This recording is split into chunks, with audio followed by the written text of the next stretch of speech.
Hey, attempt number 2. It's streaming on Tuesday. Let's try it again. Hopefully this time with no lag.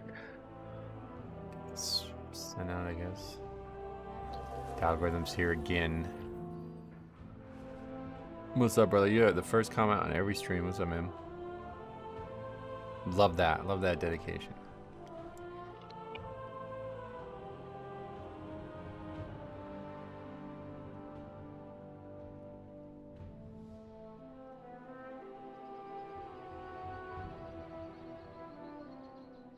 And Gigahertz as well. And Jay, welcome back. Yes, I'm good. Hopefully now. We'll see. Usually this is like foolproof. But maybe not. I don't know.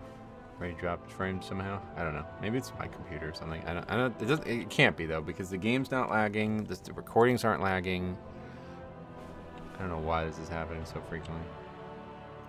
But I guess we got what we got. I mean, it's freaking 5 degrees outside, so it could be possibly because of that too, but anyway, we're playing one way or the other, so doesn't stop us from playing, only from streaming.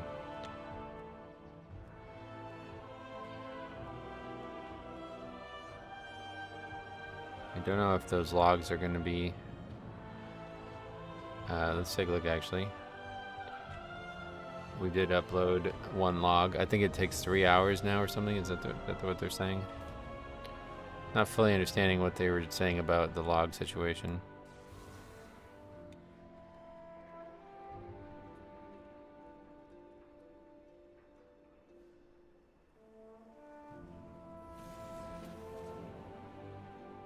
No. Wait, yes. Wait, 1250, what?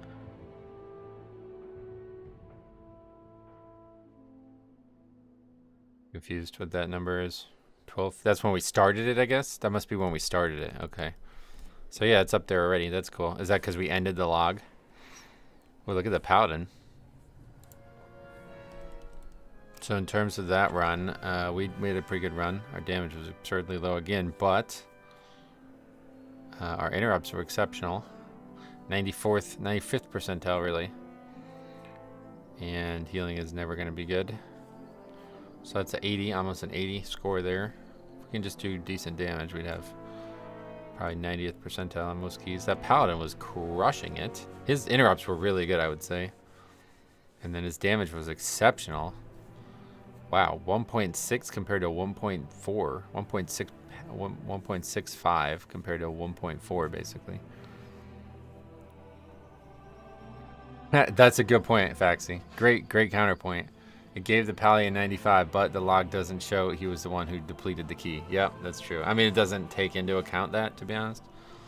And then Og just, I don't know what the fuck's even going on at this point. Og continues to just be a totally dead pick. That guy's not even close to average on any of the 3 things. Heavy fails. And I mean, it's hard to give him a heavy fail. I think, did they count that first death? No, they're not counting those. Oh, wait. They're not counting those as heavy fails, though. No, it doesn't look like it. Although I'm not sure what this is.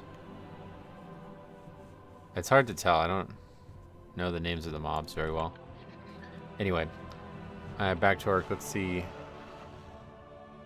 Playing Og should count as a heavy fail. Yeah, to be honest. Looks like City of Threads, I think.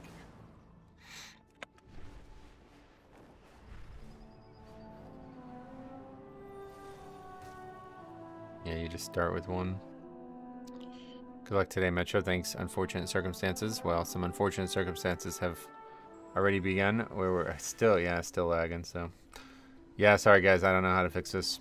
I don't think it's fixable at this point. So I'm just going to stream it the rest of the time, and hopefully you'll enjoy it. And if not, I don't blame you. Could just be the weather.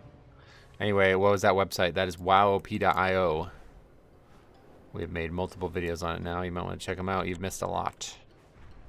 A lot of conversation on this topic.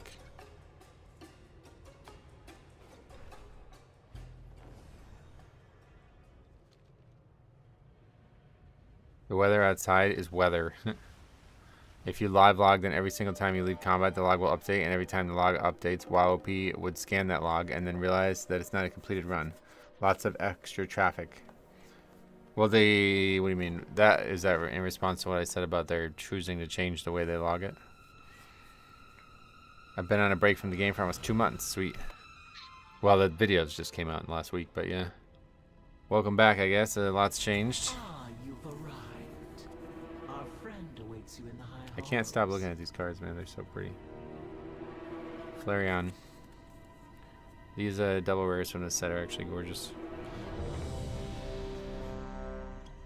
Yeah, they said that they're gonna have, I think it said every 3 hours, but I'm not really sure because I just uploaded that log and it's good, so I'm not sure what's going on there. 5, 4, 3, 2, 1.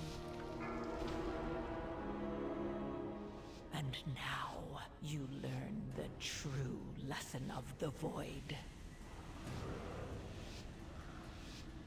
Ah, you've arrived. Our friend awaits you in the high hollows. Okay, looks like he's got it. Good.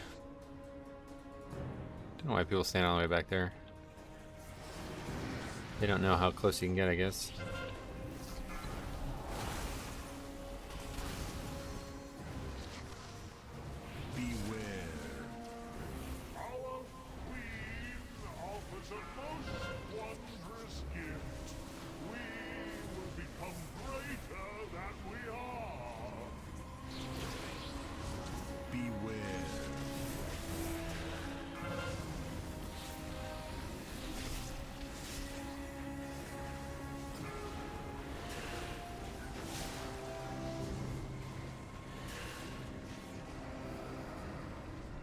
Okay. First pack down without incident. It's actually quite quick.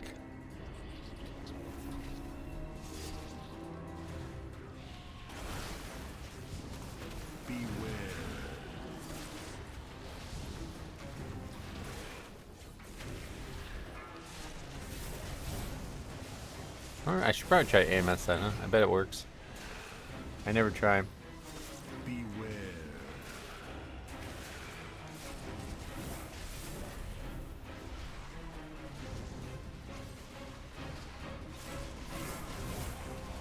It does work.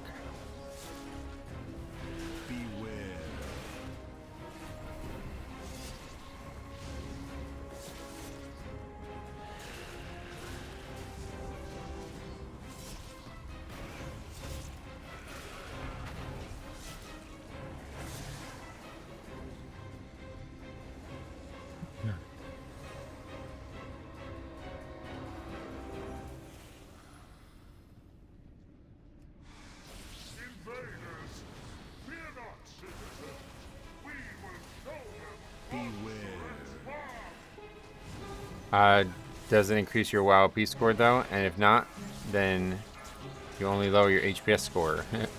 That's true, actually.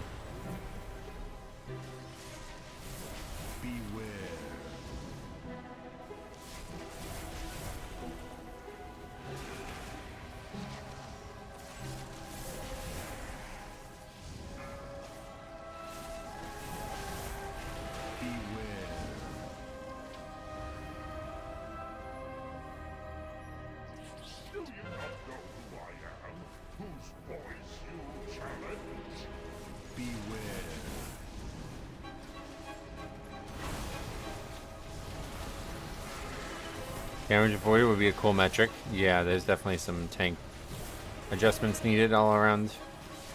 Pretty much all around.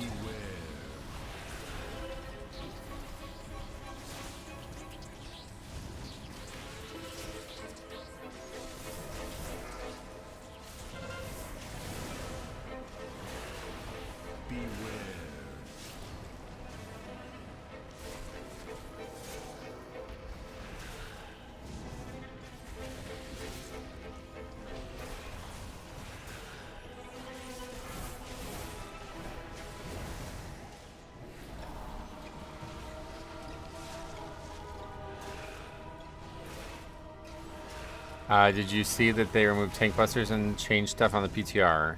No. Baxi told me about it. Just had my 103rd. 103rd, what? Oh, redoing them? I guess that's, yeah, I guess that still counts. You only got 30 teeth, so you've had all of your teeth done 3 times. That's pretty ridiculous. What happened this time? Anything specific, or? Beware.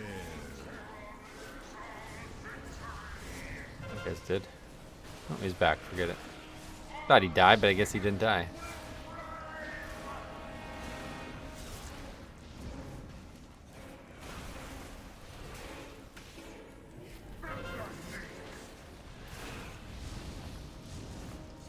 Beware. Finally able to catch one of your live streams. Aaron, what's up? Welcome. And Devo, welcome back. Yeah, just letting you guys know that I'm having a lot of issues with my, I guess, internet today. I'm not really sure what's going on, but...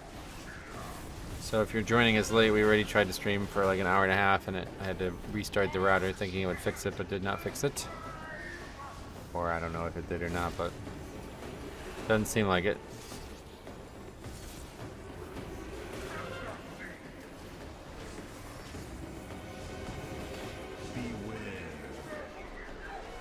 Hey, it just randomly dropped saying broadcasted ended, but refreshed and is fine again for now. Well, like during this current stream as well, in the last 11 minutes.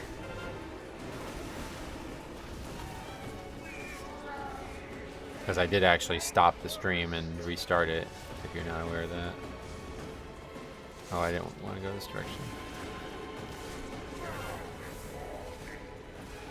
This doesn't really make that much of a difference.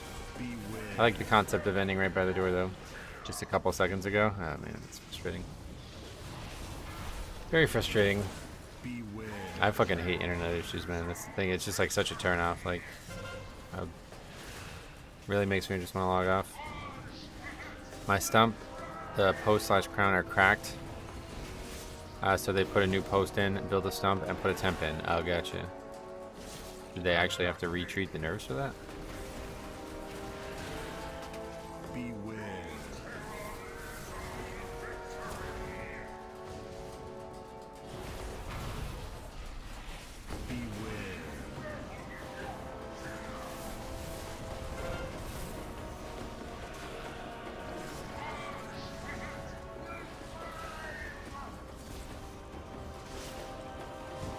Does the boss's tank buster hit hurt more than others? Or it's my idea? What does that mean? It does both magic and physical, so maybe that's something to note. Anytime they drill deep in my root, I just consider it a root canal. Oh, okay, yeah, that's... yeah, I'm just too connected to the topic, because obviously as... I know what it would be billed as, so that's not going to be billed as a root canal. That'd be a post, core, and crown, it's called. You have to redo the post and core. And then it sounds like also make a new crown. Yeah, the nerves are long gone, yeah. So I didn't know that they would retreat them for some reason. Sometimes you do retreat a root canal. Like if you fail to get a small portion of the nerve and you have another abscess in the tooth, you can retreat it. But to do like every single tooth more than once, like that's, yeah, that's either malpractice or something weird going on. Something absurdly abnormal. Beware.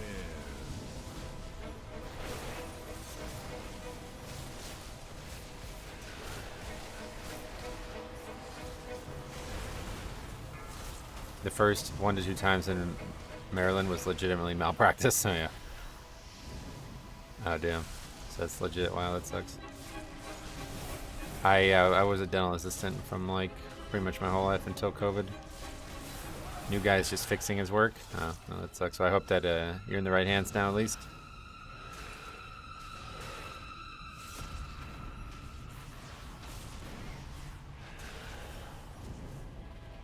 No, I thought that was dead, but it's not. I hate that. It's annoying. One of answering sparks has fallen.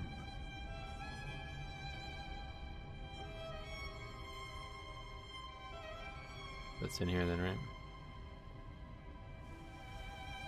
The first dentist almost had me bleed to death in his building. Whoa.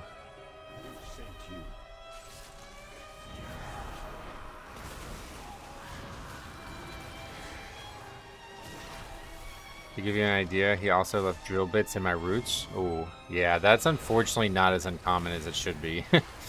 The things that you use, they're called reamers, which is a funny word in its own, but the reamers that you use are like upwards of like a quarter of a millimeter in diameter, and they break somewhat often. Not like every single time you do the procedure, but like once a year kind of thing, you know, they might break. So if it happened more than once, then it's probably bad technique for sure. But they don't. Yeah, there's a lot of teeth out there. These are the 2-3 millimeter ones, bigger ones, yeah. But so they oftentimes, like, there's a lot of people out there with reamers sealed into their root canal, unfortunately. It's not a very good procedure. It probably shouldn't exist in the first place, to be honest. But I know nobody wants to have their tooth extracted, so that's why it does. It's a procedure that someday will be done by a robot, let's put it that way, because the human hand is simply not steady enough to excavate these nerve canals in a lot of people. Like, especially if you have like a small human being, like a person with very narrow teeth or very, small mouth in general. It's like we're talking about canals that are like undecipherable, like you barely can see them, you know what I mean? You have to poke, you have to use tools and instruments to be able to tell they're there.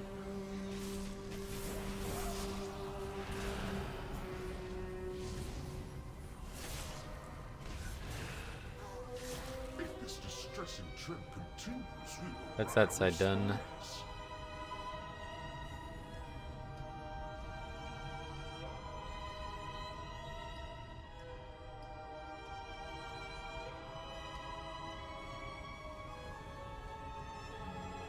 You got way too lucky in your opening. I know, I really did. That was like the luckiest I've ever been in anything ever, I think. If you saw the video today, I'm sure you did, but yeah. That's like the luckiest I've ever been on any one thing ever. This is the most uncomfortable I've ever been during a stream. Because the tooth discussion, that's funny. What are you doing here? Nothing to fear. I know a lot of people don't like the dentist, but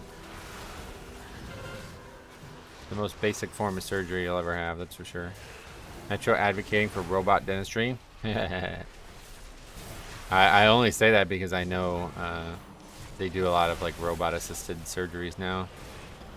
Like the guy I used to work with, he started doing it before everybody else in the area wanted to, and I think he might still do it, but it's like you put your hands into a machine and the machine helps you perform a place an implant basically. I don't know how it works. I've never actually seen it done, but it sounds like it'd be pretty interesting. It takes away any like like if your hand is a little unsteady or you have a little bit of a problem with like seeing and putting your hand exactly where you're looking. I like to say I have a Ferrari in my mouth. That's crazy. Most painful part of a root canal is the cost. Yeah, root canal shouldn't. If you feel pain during a root canal, somebody's doing something wrong one way or the other. Either not numb properly or they're not reaming the canal properly. Hey, I am Milk, welcome. Worst part for me is the needle. Right, because that's the only bad part. Like, the needle's there to make the rest easy. Like, you don't actually feel the rest because of that. If you didn't have a needle, you would say the rest is the hard part, but I love dental talk. I never get to talk about it anymore. I used to, like, I hadn't realized, like, my mom got into dentistry just, kind of for a job, and she didn't have any passion for it. So it was actually engaging to speak to dentists about dental stuff. But now that I don't have any of those around anymore, it's always like, I feel like I just have no way to converse about it anymore.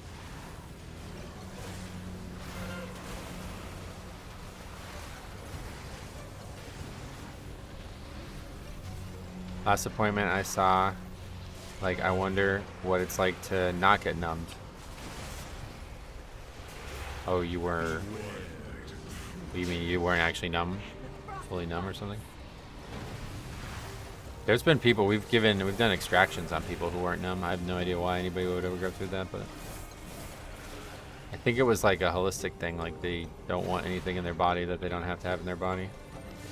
You asked them to do it, not to. Oh, whoa, it's intentional then? That's crazy. How much worse was it than you imagined it to be? I guess is the question I would ask.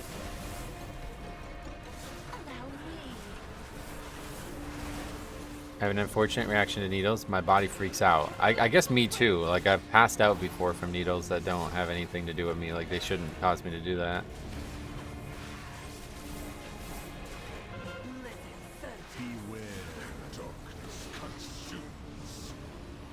That's why I take care of my teeth.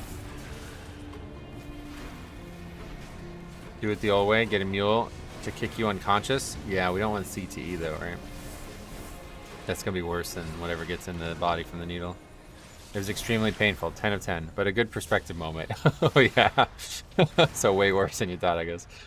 That's crazy.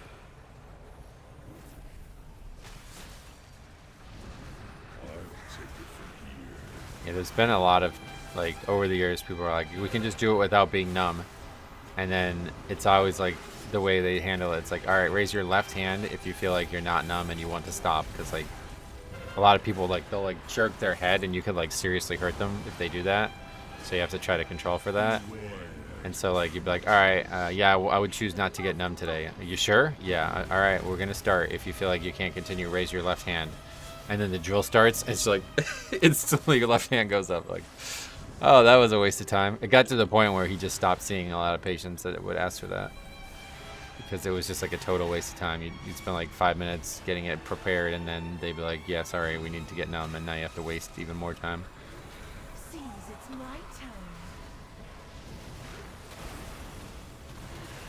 It was exactly what I thought it would be. Oh, really? So you just wanted to do it anyway, I guess. Why didn't the dentist recommend partial anesthesia? Partial anesthesia? What do you mean?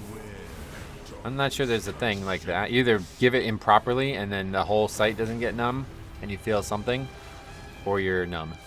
Like, what it's doing is it's injecting anesthetic directly into your nerve canals. Well, it's like, they call it a block for most procedures. It like innervates the entire nerve, or it infiltrates the entire nerve that innervates your whole jaw. So you target like a part of the nerve that is like the tree trunk kind of thing, you know, and then the leaves get numb because of it. So if you don't hit that spot properly, or you have problems with your innervation, then you can have some discomfort. But for any, like, for a root canal, they're going to do like a local injection. They're going to make the exact endings of the nerves numb. And so at that point, if you feel anything, it's because they didn't hit the right target. Anyway, my wife sent me a video of Costco probably, Pokemon Stampedes. They seem to be happening all over the world. It's not just I mean, it's not about scalpers. Well, you know what? You're not alone thinking this, okay? So right now, like, yeah, it is happening all over the world. It's a big, big, big issue, okay? And everybody wants to blame scalpers, which I'm sure are causing problems, okay? But the real problem is the Pokemon company is just not providing enough product. Like, if every single person who wanted some got as much as they wanted, then scalpers couldn't exist, right? Like, that's the way you solve the problem. So I don't know why they can't seem to produce enough of their own product, but I'm telling you, there's going to be a murder over this. Like, it's going to become front page news at some point. Somebody's going to be murdered over this. It's really shocking that there's been a lot of fights and stuff I've seen that I would say, like, whoa, they're very close to somebody dying. Like, I saw this guy get, like, he was wrestling for the pack, and the guy went like an uppercut elbow kind of thing. And I was like, you know, if that lands, like, if that was a UFC fighter who throws that elbow, that guy's gonna get knocked unconscious, and he's gonna fall back and hit his head on the wall or the floor behind him, and he may die. You know what I mean? Like, very well possible. And it's not come to that yet, but I think it's unfortunately going in that direction if these problems continue. I would also blame the retail stores for not putting limits. Well, that's definitely the case. Costco is like bullshit. Like, I don't know, fuck, if that's normally how they deal with it. It's like, if you've seen some of these videos, these Costco employees, like, they fear for their fucking life. They like put this pallet out and then they just like sprint away from it. It's like, I mean, I don't know how you're even putting your employees in this situation, let alone the customers. Like, this is crazy. You should not be doing this. Hey, Rasparo, welcome. They should call it a one-punch homicide. Not as common as they should be, from what I've seen in college. Wait, what? Not as common as it should be? What do you mean by that? You wish there was more deaths? Is that what you're saying?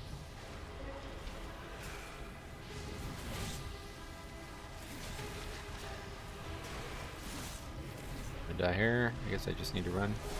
The Spirit Link was... Oh, wow. Okay. Yeah. Guess we'll just not kite now at this point. Not as uncommon. Oh, did I misread that? My bad. Do you ever play / collect the WoW TCG when it was out? No.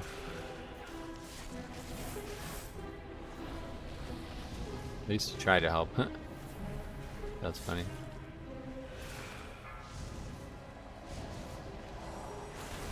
I own one WoW TCG card, and it was the Foam Sword Rack. I made a video on me buying it and opening it. It's sad that we're at the point where we need to security for a card game launch. I don't remember it being this hectic. Oh, it's never been this hectic now. Because the demand was not higher than the supply back then. Now the demand is higher than the supply. Really, I think the #1 thing to blame here is the specialty set problem. Because this is a problem with both Prismatic Evolution and 151. That's the big issue. If they just actually made every set like normal, where there wasn't this like fake demand for these sets, like, oh, we're not going to make booster boxes and the booster bundles aren't going to come up for months and they're never going to be in stores, you're never going to find a booster bundle, you better get in line because you never know when you'll be able to get these products again. Like, they're making this an issue. Like, just make the fucking cards, bro. Like, what? Why? Everybody collects the goddamn set anyway. Nobody needs these specialty sets to want to do it. It's really fucked up. Like, it's one of those things that's like, all right, you have interesting product, you want to make it even more interesting, so you do these marketing tactics, but the product's interest has exceeded its ability to be purchased. So it's like, you don't need the marketing tactics anymore. The product literally sells out the second it's available, within minutes of it being available. Why you play with this UI, bro? It's terrible because it's not terrible in my opinion. Did you not think that through? What do you think the answer to that question is? I'm trolling you or something?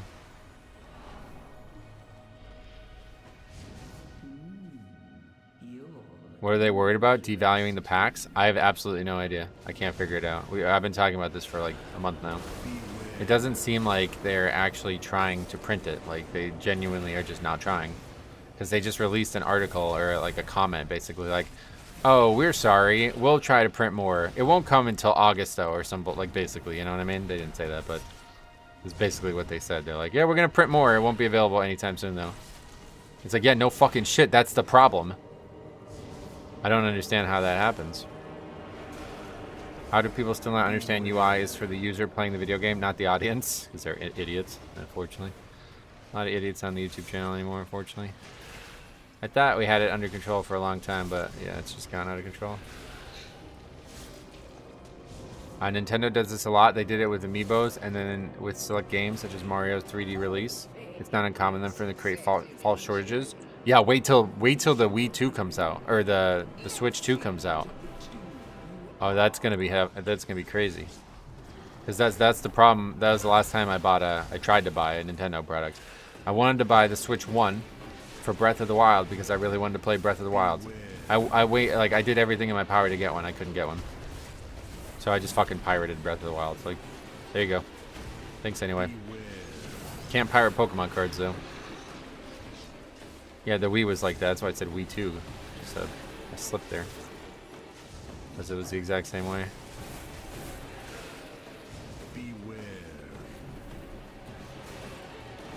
It happened a lot on Twitch when I would watch High Mythic Plus players over there. So many people in chat would ask how to get the streamer's UI, thinking it would help them in keys. Right. It's like, yeah, it needs to be personal. Like, if you're not customizing your own UI and you're just letting somebody else tell you how to play you know, how to view your gameplay, then you're really just leaving a lot on the table there. There's no way that somebody's like customized UI for them is going to work exactly the same way for you. They don't have proxies for Pokemon cards? Oh, I mean, they probably do. I don't buy the cards to play the game though, if that's what you're talking about. Anyone asking for a UI and or keybinds thinking it would help improve is severely lacking knowledge. That's pretty much exactly what we just said about the other guy, yeah.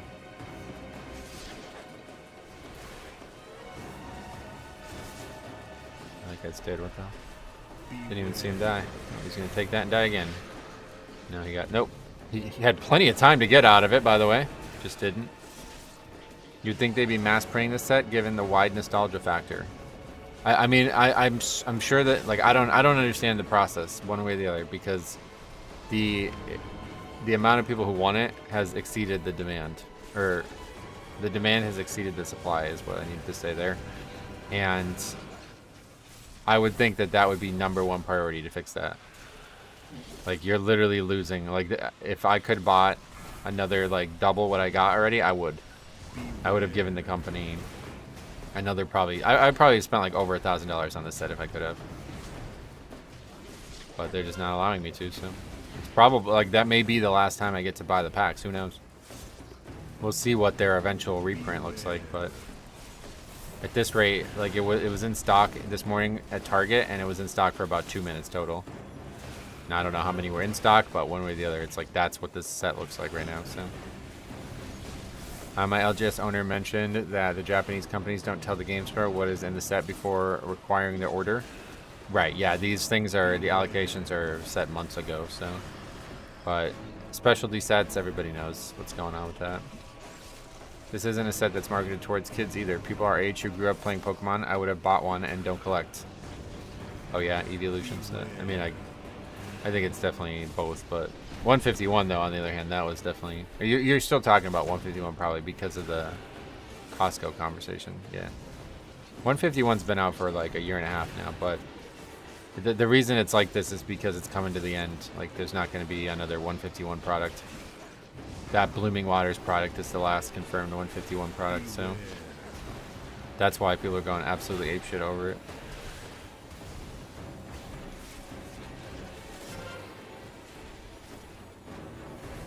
It's like Nintendo thinks they won't sell as much if they make a bunch. It feels like Pokemon cards are even for card games anymore. It's just a couple, they aren't even, I guess.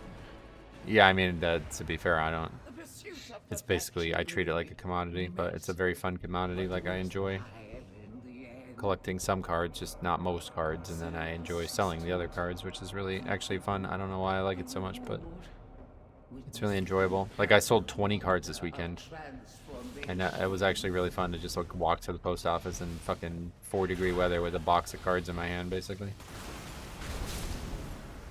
I felt accomplished. Like, I felt like I was, you know, I was proud of that.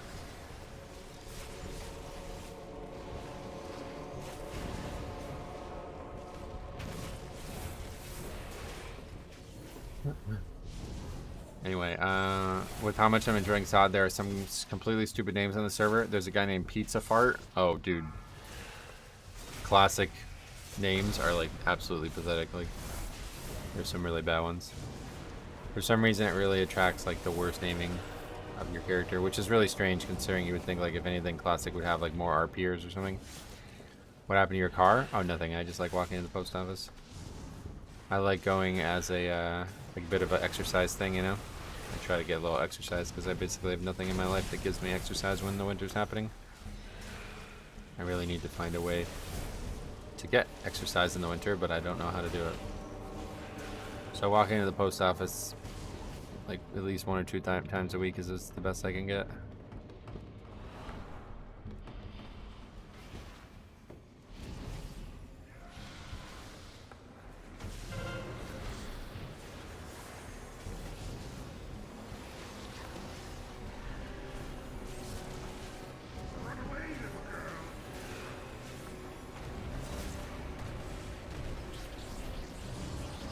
Past again, I guess. They're on CD.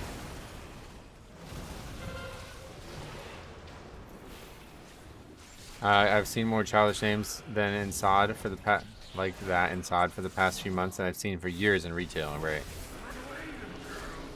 Indoor golf simulator, where after you hit, you have to walk on a treadmill to get your ball. That would be awesome. I would love that.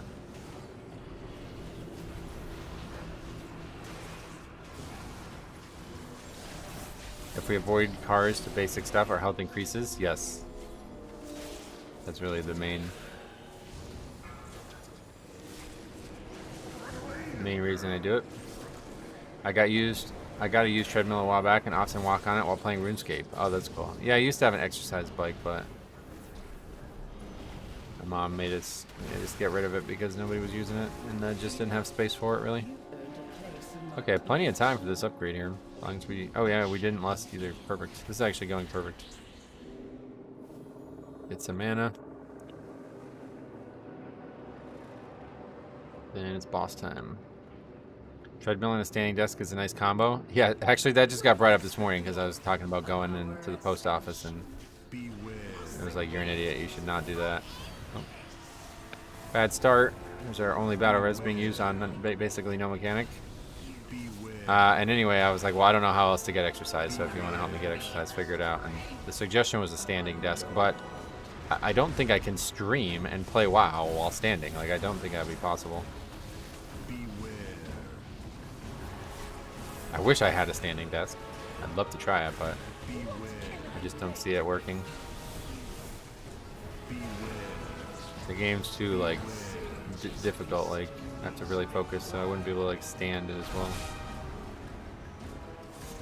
Yeah, I did a bad job of the roots on. I need to AMS the roots. The roots are going to get us killed if we don't.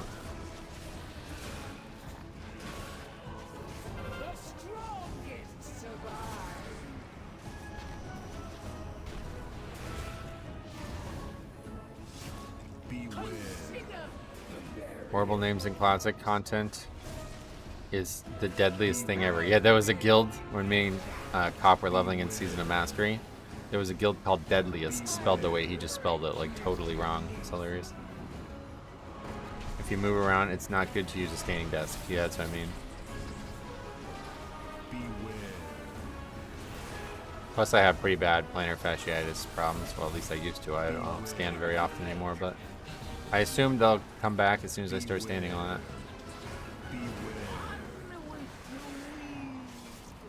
It takes a bit of time to get used to walking while playing, but I promise you could. Your brain just has to get used to it. No, I know it's possible. It's just not going to do that. Like, it's a lot of extra difficulty added to the game that's already very difficult. Like reading chat, you know what I mean? Reading chat, playing the game, and walking at the same time. Like, there's no way I could do that. Just not worth even trying. Do you have recommendations for a cheap Pokemon set for someone who hasn't played in years? Or some kind of Pokemon product to play with my wife? Like, if you actually want to play the game, I don't know a thing about that. I think they make, like, decks. Like, nobody buys these things because they're not, like, random. Like, people like the gambling side of it or to collect rare cards. I think they make, like, bot decks. Like, I think one just came out, actually. What they do is they have these, like, tournaments. This is actually a really cool idea, by the way. They have these tournaments, right? Like a global tournament that, like, it's like a world, like, you know, almost like a Super Bowl. And then the winners, like the top decks in the Super Bowl, get like a pre-packaged deck that you can just buy. So if you want to buy the, like, the best deck in the world, you can just buy it. All the cards are in it, and it's cheap as hell. The thing about Pokemon TCG, though, which is really funny, is the reason it's expensive is not because of the playability, which I think is the opposite for Magic, from what I've heard. The cards all have extra copies, basically, and the rare ones are the ones that people collect. So, like, I'm pretty sure you can buy a regular card for, like, a nickel, and it's as powerful as the same card that might have an extra copy. They call it an alt art. It might be, like, the alt art might be $40, whereas the regular card is a nickel, but they're the exact same card in terms of playing the game. And there goes the fight. Is your AMS purple? I think it's blue, but yeah. There's a glyph. I still see no reason to buy a Switch 2 over my OLED. Yeah, I don't know. They're going to have Switch 2 exclusive titles, I guess, eventually, right? I don't know.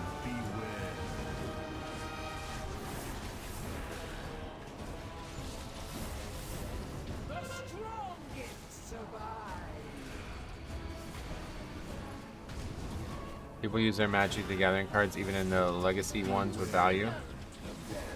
They play with them in plastic cases sometimes, right?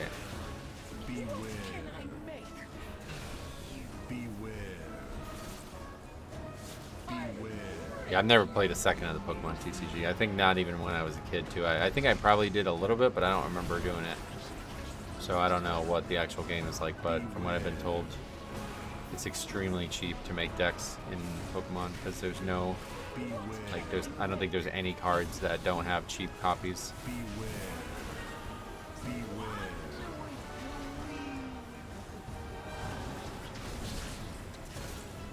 Well, so much for this being an upgrade. Actually, maybe still do it. gonna be really close. No, I don't think so. Survival of the fittest.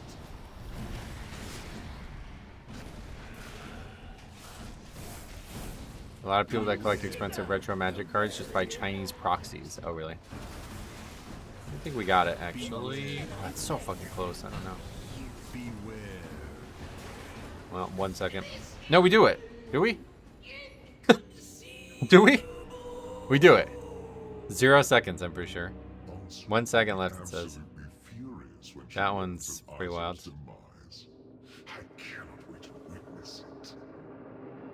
Has there ever been a problem with Chinese counterfeits being passed off in Pokemon? There's a lot of fake Pokemon card problems. Yeah, definitely.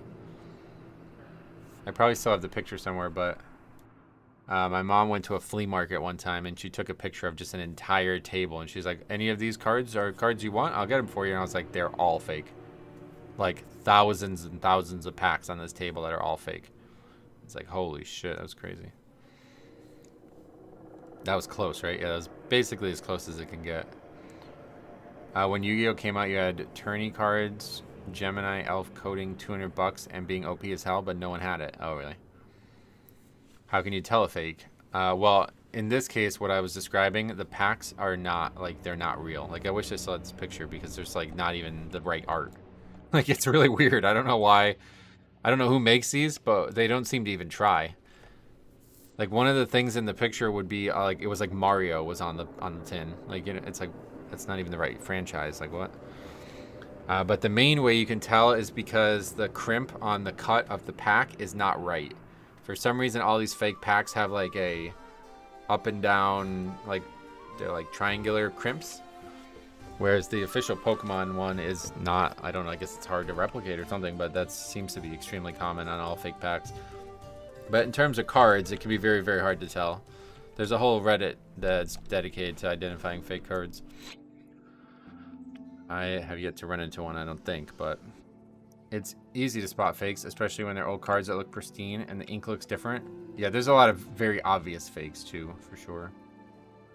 But unfortunately, there's a lot of convincing ones as well. Best Buy. That's collector's chest again. I don't want that. Gen 1 fakes were a lot of missed colors, I remember. Yeah, it's like Gen 1 fakes are well understood at this point, I guess. What's up with Pokemon TCG taking off recently? So they made like an app. It's called, I think it's Pocket, Pokemon Pocket or something like that. And it's basically like a full-fledged Pokemon TCG that you can just play on your phone. And it is like blowing the fuck up. Like one of the most popular apps for games ever made or something like that. And partially due to the art. If you haven't seen the art, it's insanely good. Like some of the best art ever for Pokemon. So a lot of those, like I think one of them is a viewer of ours. One of the people who had this, they got into the app. And then they're like, oh, I want to play the game too. I want to collect the game too now. And, you know, all basically like millions of people all found the app. And then now they're playing the game as well. And this coincided with like the most important sets of the era coming out. Like the previous set, it was known it was going to be the top hit of the era pretty much at the time it came out. And I think it's still up there. I mean, obviously the new Umbreon is going to be better and worse in different ways. But yeah, anyway, like one of the most influential sets of the era was coming out right as this was kind of summiting. And Nintendo like short printed the fuck out of that set. So that's kind of where it all started. Like it seems like they had been going downhill in their printing ability for a while now.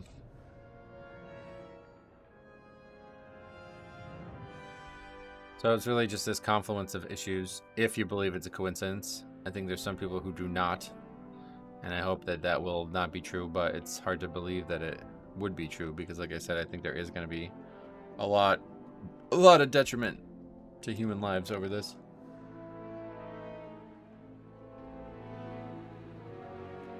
Please tell me it's not a gotcha money sink. The card game? I think it must be. Because from what I've heard, a lot of people get into it and then just come to the real TCG. So it makes me think that there's some bullshit going on there. I don't know why. If you're interested in Pokemon cards, I have a bunch from the original Jungle set up for grabs. Oh, you're just going to give them away? I'm not really interested in Like I would only, I like just totally be clear. I like basically just flip Pokemon cards. So, I mean, if you want to donate them or something like that to me, I guess I wouldn't mind having a look at them. But I'm not gonna be buying anything or anything. Anyway, what's your favorite Pokemon? My favorite Pokemon to play with in like a actual Pokemon game would be Nidoking, but my favorite one in the TCG, that just depends on the art. I don't really have a favorite Pokemon for the TCG. Alright, anyway, that was an actual upgrade. It was a pretty wacky one. Actually, let's, hold on a second. Okay, so the log's there. Is it there on the website?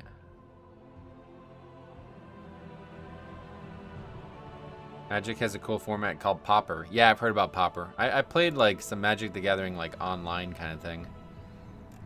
And Popper was fun.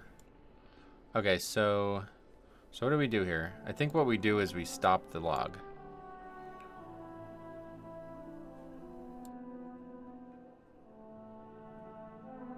And it should update, I think. Maybe not instantly, but still. We're just gonna... Well, we have to log out of the game for that, unfortunately. Actually, I don't know how to get this to work while you're in the game, but in order to delete the log, it seems like you have to log out. Hey, Metro, I enjoy finding the stream recently. Nice to see a tank and group finder that isn't a prop pally. I'm glad you feel that way. I am definitely not a prop pally.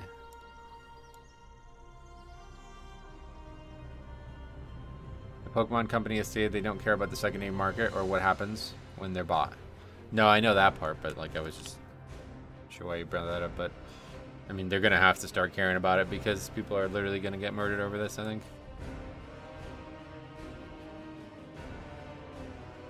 I think one way or the other, though, the company has a vested interest in providing enough supply for the users. I don't know why they wouldn't. So whatever the reason is for not having it, they're gonna have to figure that out and start doing it. Alright, anyway, let's continue.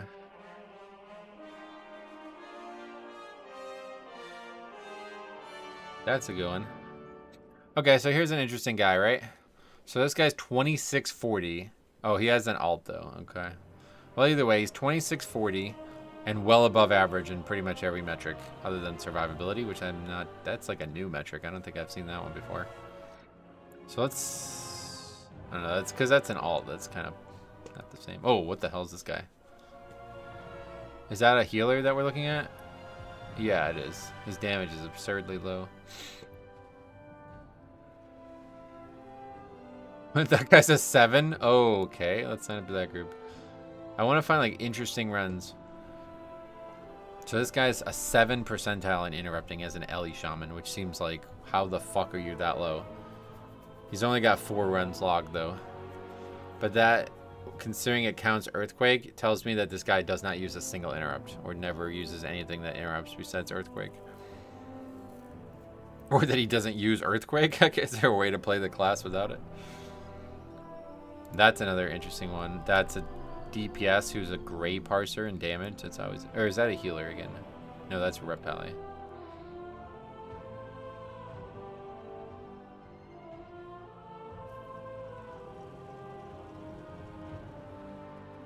That guy's mostly a prop pally, so that's hard to judge. Okay, we've been invited to the mist with the guy who's... It was the Paladin, right? Yeah, the Paladin's a gray damage parse, 20. Everybody else is well above average. They're the Pokemon Company. They don't have to do anything. Proposal. You get a desk treadmill and make the setup work for Season 2. Then you start leveling the meta tank and put in the stream title, Blood Death Knight is too difficult to walk and tank, so I play X. And the views will double. They probably would, yeah. I mean, we always kind of joke about this stuff, but yeah. If all I ever cared about was getting views, the stream would be a very different thing. So anyway, is that there now? Wanted to look at that. Okay, it is. Alright, so that's the trick. If you wanted to get analyzed... Wait, why am I not... Why do I not have a score? What the fuck?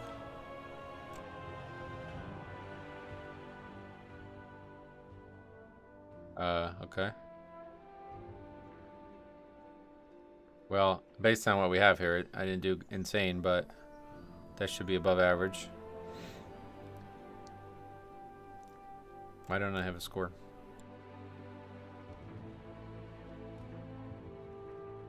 Guess I'll ask that in the Discord. How are those stat values calculated? It's just like a differential based on the median, I guess. I don't know for sure. You'll have to ask them. Because it confuses me too, to be honest. What would you differently if you were farming viewers? One, I would always play whatever was the meta, no matter what.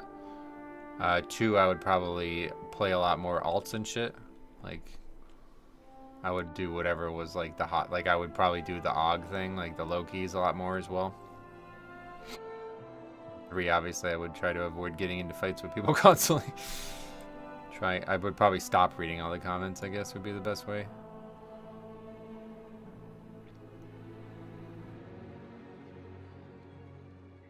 But I recognize all three of those things hurt the viewership retention on the channel.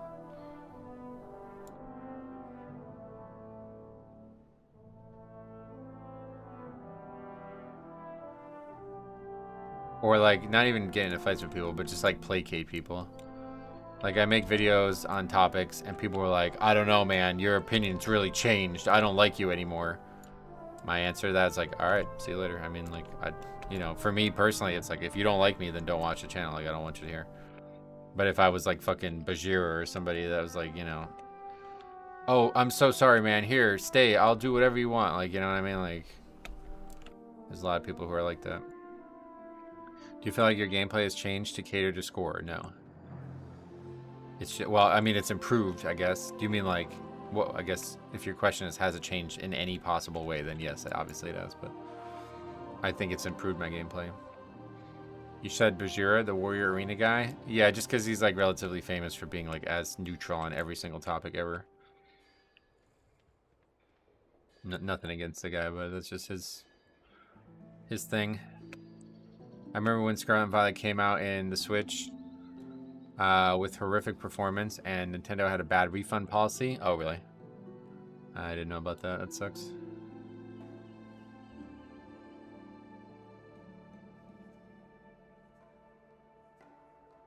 That's not why he's famous. I didn't say I was. I just said it's a factor in his notability.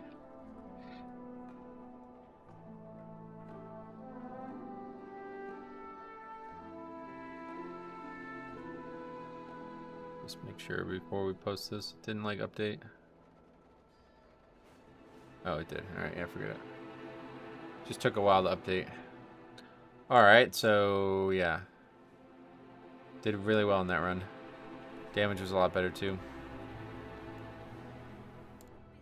Joke's on us, the Scarlet and Violet games still perform like dumpster fire. Is it really that bad? I really like Paldea is like making me want to live there after seeing all the stuff I've seen. I had no idea. I found him one day when I was playing Warrior and got bored of getting declined in LFG, so I wanted to start getting into arenas. Oh, really?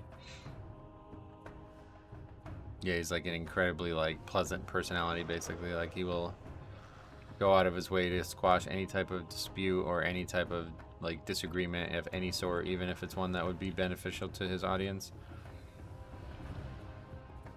Okay, we're doing Mist, right? Yeah.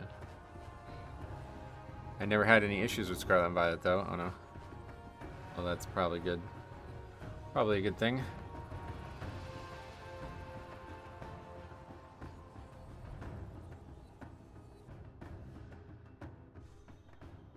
Yeah, we're lagging again now.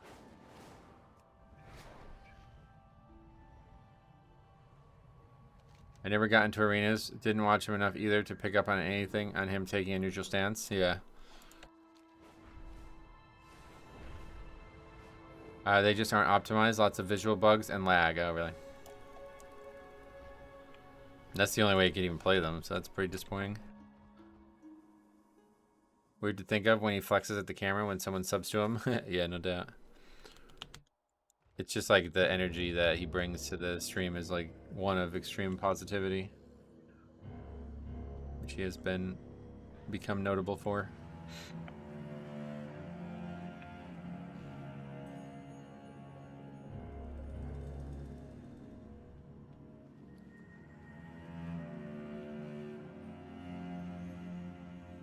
would think you'd have some opinions.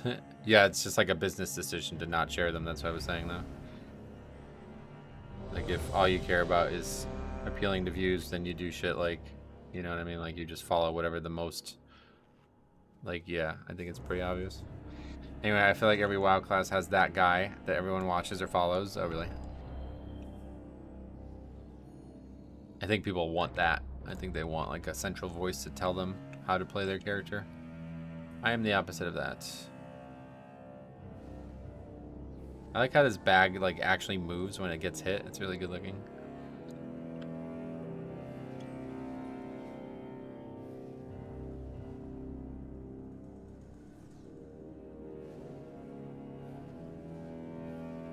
Is WoW OP better now? I've seen that they changed strategy to import the run, but process it later. I'm not really sure, to be honest.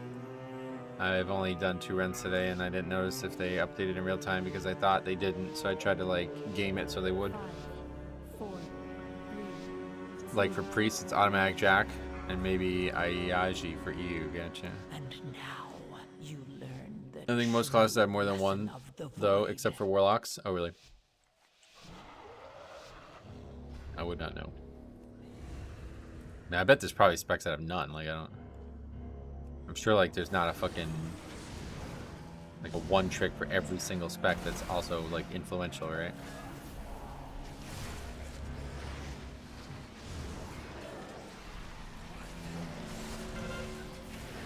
.11.1 is making me want to race change to Goblin.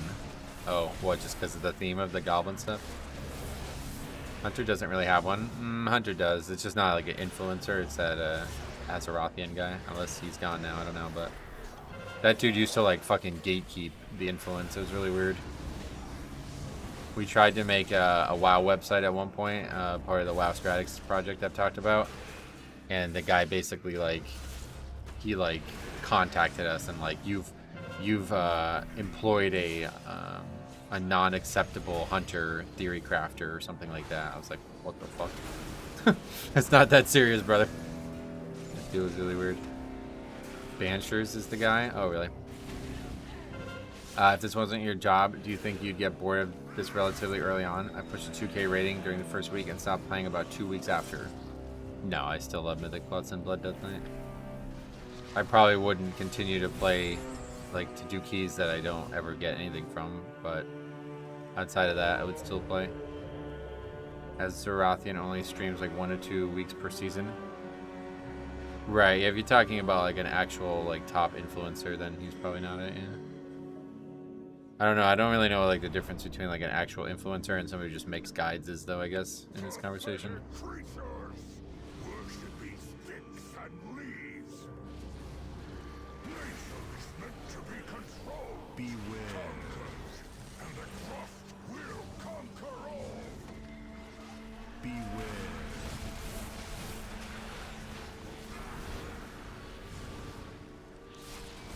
Banishers is also way more liked. Yeah, no, I was just telling the story about the Azerothian guy. I couldn't believe that. Like, I was really shocked by that.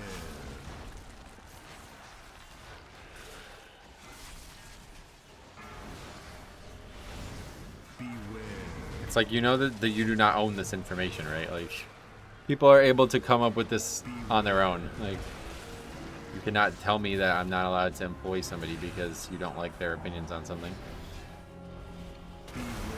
It's funny because that was years before I started playing Blood 2, but then pretty much the exact same situation happens with Blood Death Knight as well.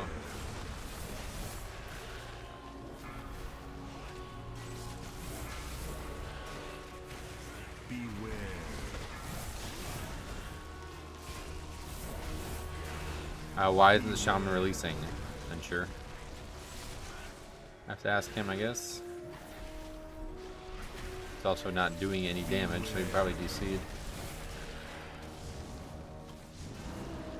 I remember back in Shadowlands they had Marksman, Kyrian, and Necro. The Hunter Discord hated the idea of Marksman Necro. Oh yeah. Like they would not, like people weren't allowed to even consider it, right? That's how it was for Blood for a lot of the time as well. Oftentimes the best class resources aren't the most socially well adjusted. No, definitely not, yeah. If they did the skip, they couldn't come back. that might be part of it, but he did finally release, so I don't know. I think it was just DC'd. Beware. Your survival wasn't burner. necessary.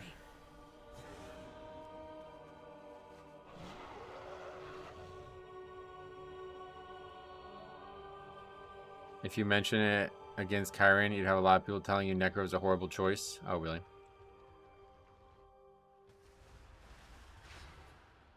Well, they finished the pack, so that's good.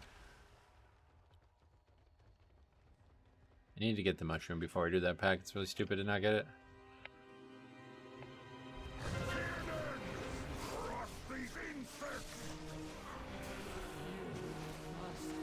Kyrian versus Necro drama was always funny. Oh, really? It was that much? It was like super drama. That's funny. Beware.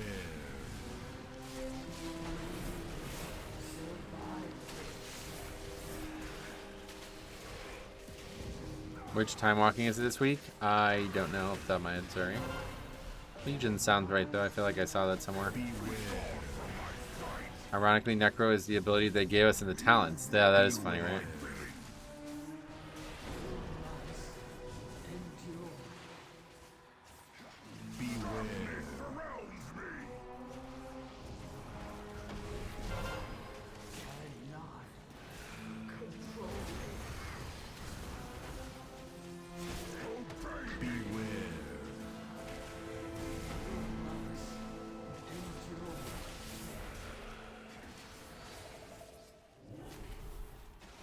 Oh yeah, there's a buff. Yeah, Legion, there we go. That makes sense. That's where I saw it.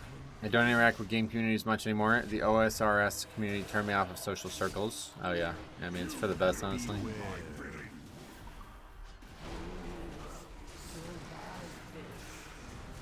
Another really long fight. Did we say that Paladin was the bad guy in this group? He's like crushing the damage chart. He did die though. Do you read back in chat, or is it better to repeat a question missed? Yeah, if you definitely see I missed it, yeah, you can repeat it. Yeah. I understand you're obviously busy in the key, but I'm wondering what your something is. Repeat your question if you want it answered, but Metro also sometimes scrolls back.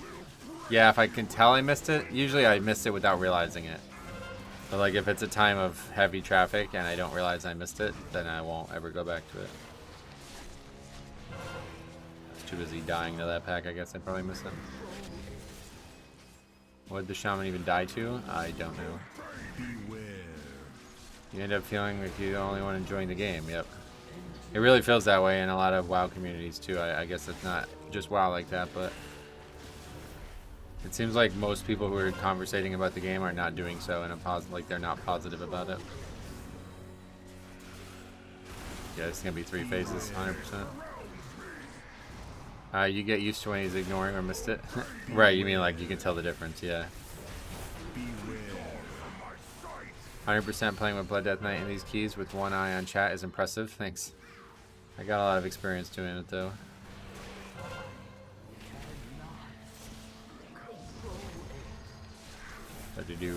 Maybe I missed the repeat of the question, but let me know what your question is. I will happily answer it.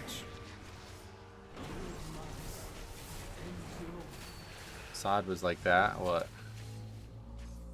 I have 2 eyes on chat, yeah, not just one. He's not actually playing, it's AI. That'd be good if it was the case, to be honest.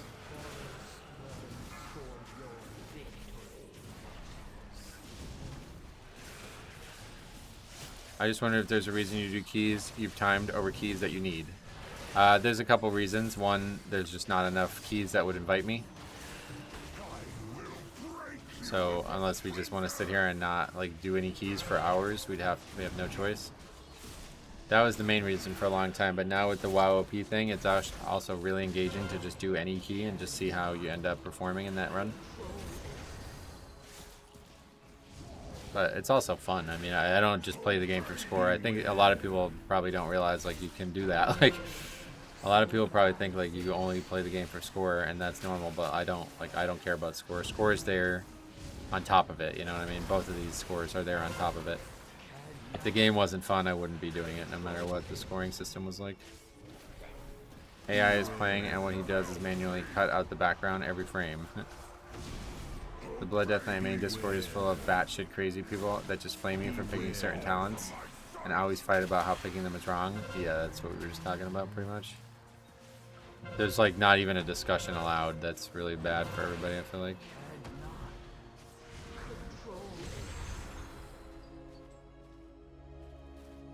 Speaking of that, there are many odd ways to play, I'm sure. I'm currently leveling all 39 specs on separate tunes. Oh, that's fun, actually. I'd love to do that. I installed WoP yesterday for a run and thought I did really well. Then I saw I was green on everything. Oh, yeah? Yeah, make sure you're... Yeah. See, that's what I'm saying. Like, this add-on has actually helped me become a better player as well. Beware. It's really nice.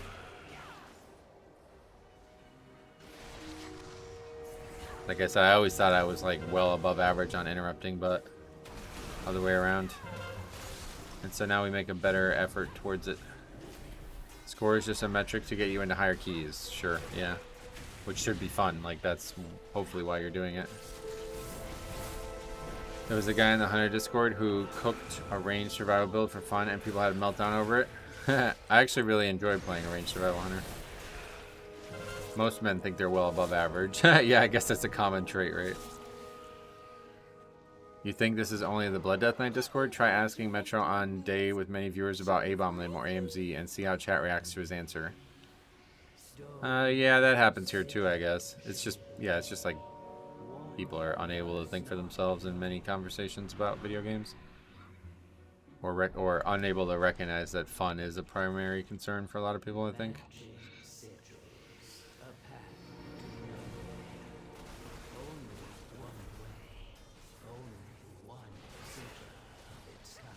Most of the people that talk in the DK Discord are raiders. Yeah, that's kind of the big issue. It's like ran by and the conversation is led by people who don't actually do Mythic Plus at a serious level.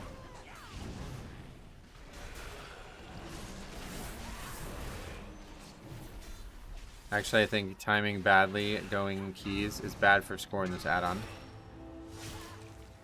Yeah, it is. Yeah, we addressed that in the video. I don't know if you saw that this weekend, but...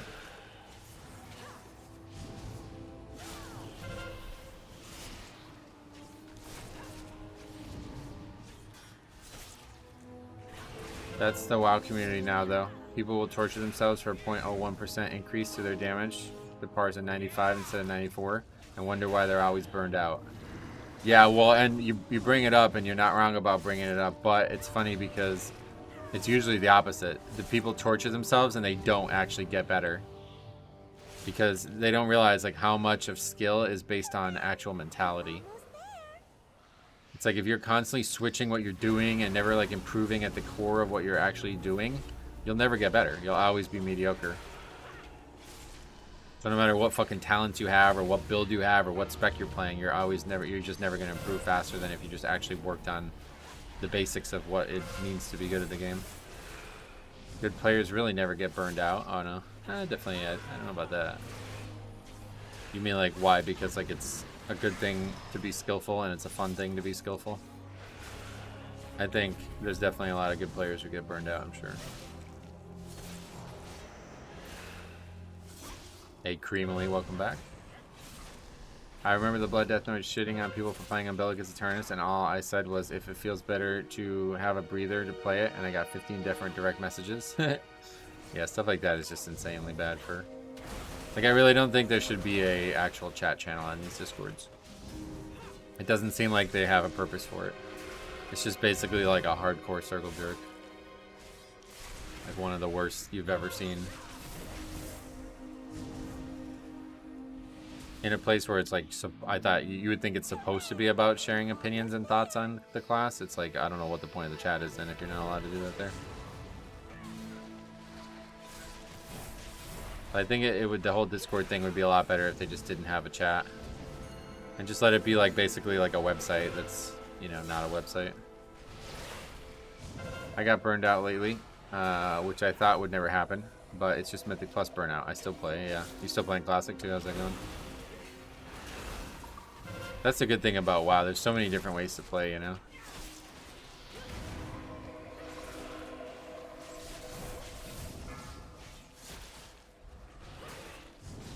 People who feel like they hit their peak burnout IMO. That's definitely the case, but I think I agree with Dennis, two S's. That it's a different type of burnout. Classic 60 Druid, 25 Twink Warrior, and Pally Tank. Nice.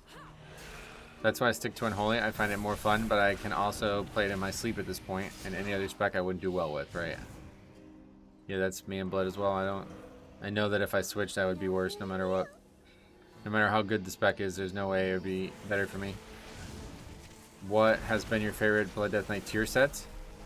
The one that always stands out was the one from Tomb of Sargeras, but I don't really I don't remember them all well enough to comment.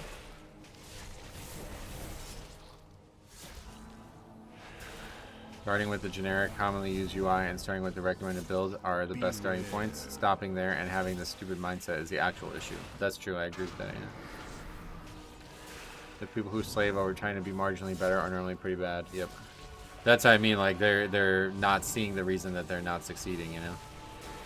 They're hoping that this get-rich-quick scheme is going to finally work after 10 attempts at finding one. But in reality, they're just not investing their money properly, you know? I play Mist in my sleep since I was... been playing it since WoD. Miss Weaver, yeah. Well, I'm glad that you enjoy it. It's actually going to be strong again, it looks like.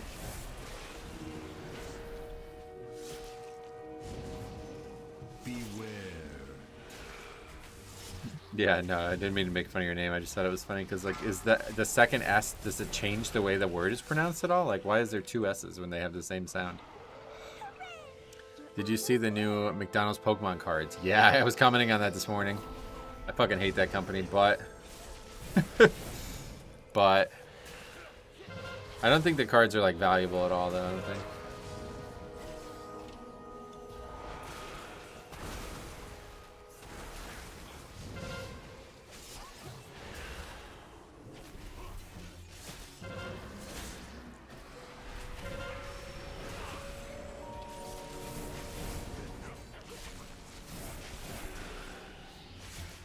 I get all the McDonald's promos free? Oh, your wife's a manager. That's funny. Well, good. Yeah, if they ever are expensive, then you got them there, yeah. I guess they do it somewhat regularly. It's not correct in my mother's tongue, but in this country they write it like that sometimes. They do pronounce the double S. Oh, that's interesting.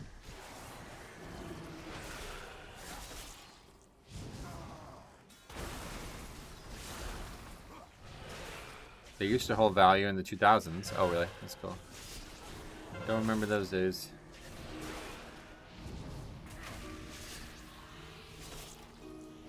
Ah, we needed a death strike there.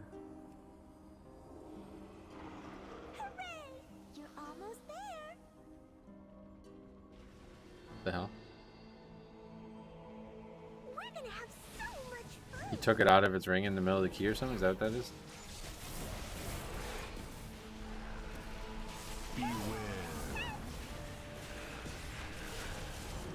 Hey, Calivan, welcome. I should probably change my name on YouTube, though. It's up to you, ultimately. I would not have my real name, full name as my YouTube channel, but some people don't mind. As you see in the chat, you aren't the only one. Do you remember the gold Pokemon bars they put in the Happy Meals? No.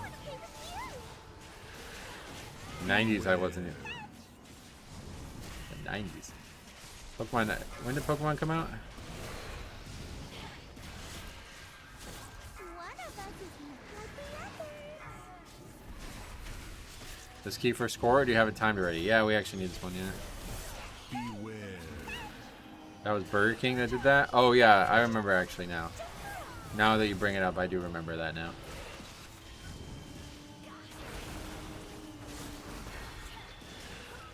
$19.99 it came out, yeah. Beware.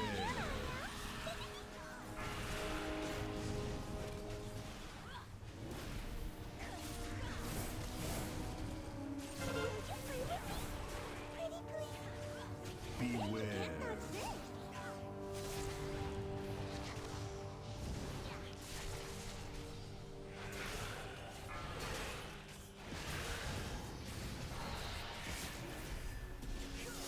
Beware.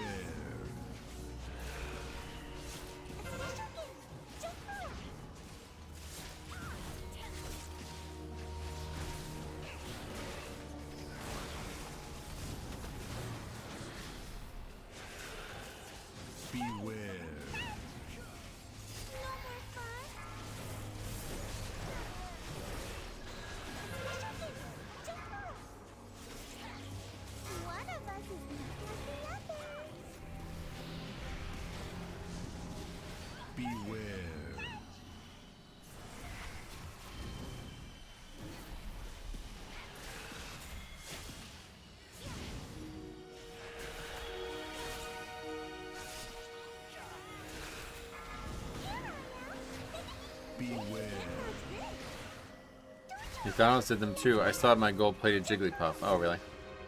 Are those worth anything now? Like, I don't even know what they are.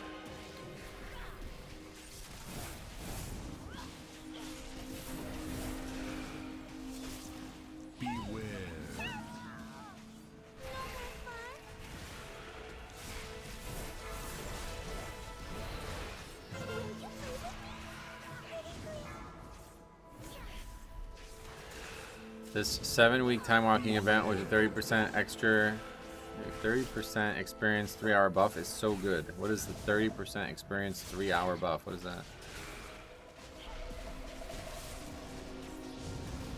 Beware. Are you feeling tired? When you play with one of us is inside the other. You get it once you do 4 runs. Oh, okay. Is that like the anniversary then that way as well? Is this just on me?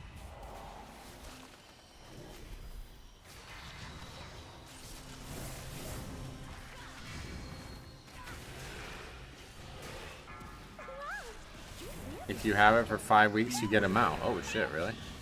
I didn't know about that. Won't be getting them out.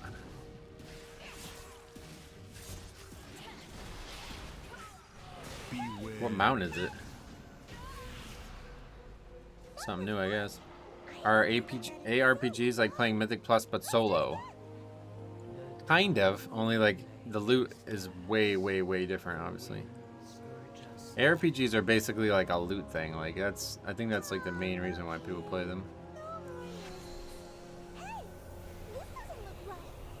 Oh, I'm gonna hit the root. Oh, okay.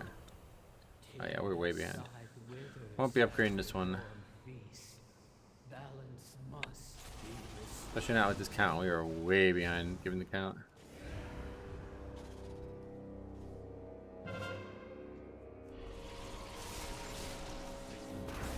You can play them for the story too. Well, that's true, but I mean, like, if you were going to be an ARPG main, you're not going to say the story is the reason you play the game after 4,000 hours or some shit.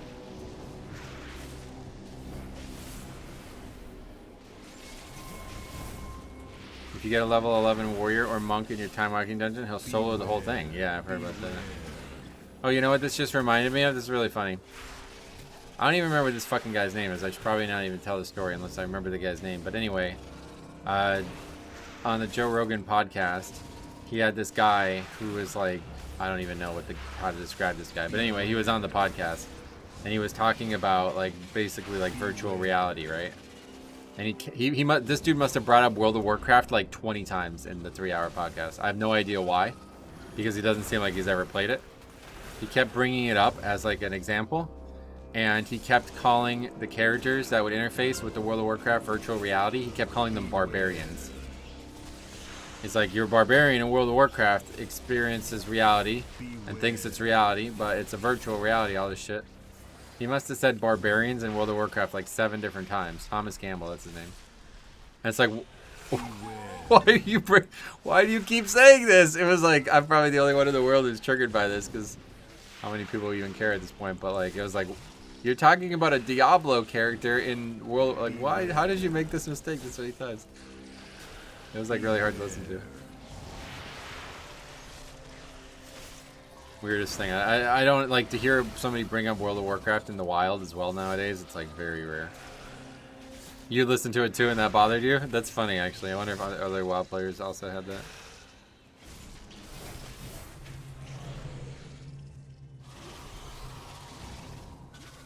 ARPG appeal is fresh season restarts? Oh really? I don't like that part at all. I don't like starting over in games. Interesting, because after so much time away from Mythic Plus, I realized any burnout I've ever felt was from the social burnout. Right. Yeah, I mean, that's a huge, like, that's, you know, why I fell in love with WoW the way I did, because of the guild. Like, if you have good people around you that you enjoy playing with and can play the same hours as you regularly, you'll never burn out. Like, you'll always enjoy playing with them. You can literally play a game that you don't even enjoy with them, and it'll still be enjoyable. It bothered me when you were telling the story, yeah. Like, to say the name, like, I don't know what he was trying to get at. I was thinking, like, did he mean orcs? And he was calling them barbarians because of their nature? Or did he actually mean warrior and he was calling it a barbarian because of Diablo? I couldn't really tell.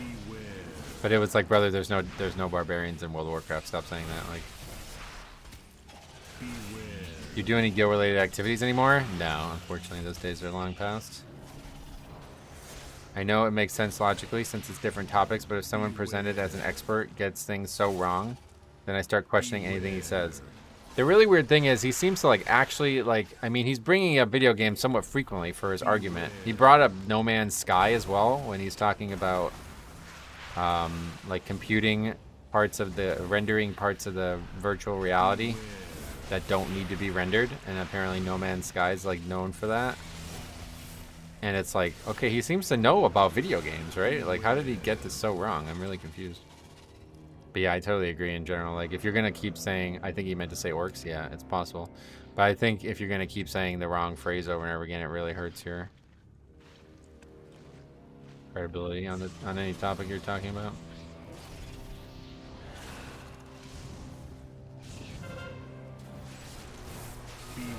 I think that's why I like SOD so much. There's so much I can do on my own when people are around and even do group content with, but the LFG experience is more enjoyable. The content's easier. There you go, that's the real answer. I really enjoyed the early days of WoW because of that. That's why I liked raiding too, honestly. Because it wasn't about like, not all of us had to be like super ultra progressive players to win, you know? It was just like, alright, just have good organization and just try and you will kill the boss and all your friends will enjoy doing so, you know? And then when it became the opposite, it was like, yeah, it got really weird really quick. Shaman just realized he's missing a citrine gem. Yeah. That's ridiculous. The ring doesn't have any power at all if it doesn't have the gems. To make up an example, it's like pretending you're one of the best PoE 2 players in the world. How the fuck you bring that back up, man? I don't even want to talk about that dude now after yesterday. I mean, heroic raid is still easy though, right? Yeah, but there's just no point in heroic raid anymore. Like, I'm talking about like actual raiding, you know what I mean? Like progression raiding over the course of an entire season. There was never a question that we wouldn't be able to clear the entire raid back in the day. It was just a matter of how long it would take. But now it's like pretty much since Shadowlands, I would say. That's the last time I raided seriously, at least. But it seemed like that we literally may not physically be capable. Like, the group skill level may not ever surmount this difficulty.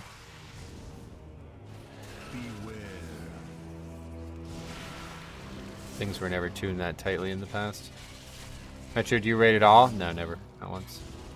Haven't even entered a raid before. Well, I did do the legendary axe just on LFR to get that every week, but yeah, I haven't entered a raid besides that since the very beginning of Dragonflight. SOD lets you play any class or spec 2. Yeah, that's cool, right? It's all, everything's overpowered, so nothing is marginalized. I like that. Do you see Blizzard making changes to the death effects anytime soon? Before the season's PTR testing, I would have bet on it, but doesn't seem like it's happening now for some reason. Not sure why. I thought for sure they would have did it. Guess they are satisfied. How would you feel if Elon starts streaming himself as the #1 Blood Death Knight? Yeah. No thoughts on that. But it would be good publicity, I guess. So. I enjoy the difficulty of Mythic Plus, you know. I just don't like it when I feel like I'm the only one who's trying hard. Yeah, that social problem is huge. I like being challenged and improving, but I don't think the content needs to be impossible for that to be the case. Like, especially now with like the parse culture and shit, like as bad as it is, it's also good because it gives you a reason to care about each thing you're fighting, you know? Whereas like there was a lot of classic raid logging and burnout even before the parse culture because people would simply just not, like, I literally don't, like, why do I care about doing this raid now at this point? We've killed it a million times, you know?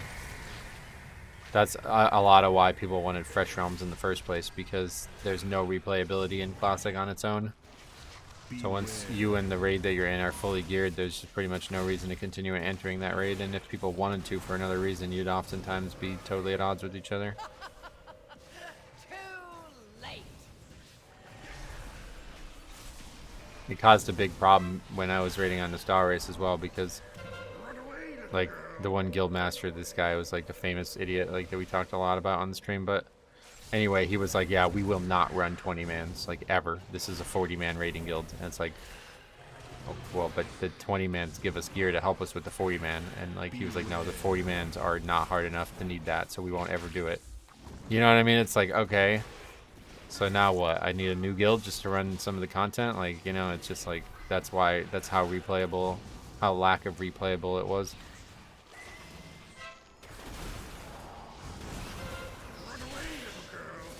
Elon would say Sandland is best because it's red. The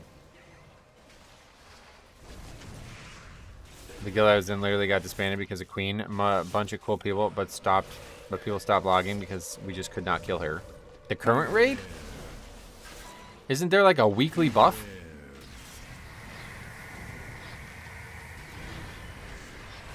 I figured this problem was solved nowadays because the buff. Because like if that buff existed on Painsmith, then we'd be like, all right, we'll eventually kill it.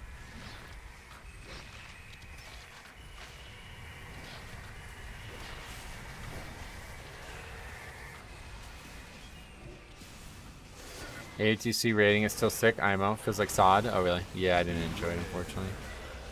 I guess I think a big problem is the tank roll, though. To be honest, like it's just so fucking boring as a tank. Really, the end of raiding was when I switched to tank and Legion.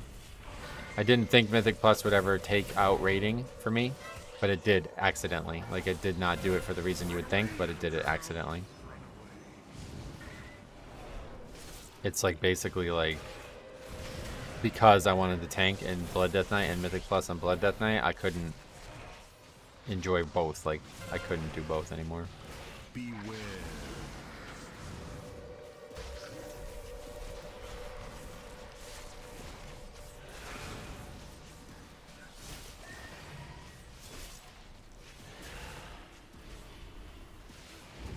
Just died again now. Run away, little girl. Run away. Figure out where he is. Over here.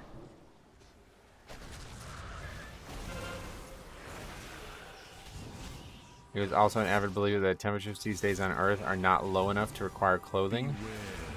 What are we talking about? Elon Musk? Who's that? What is that? Who thinks that? What?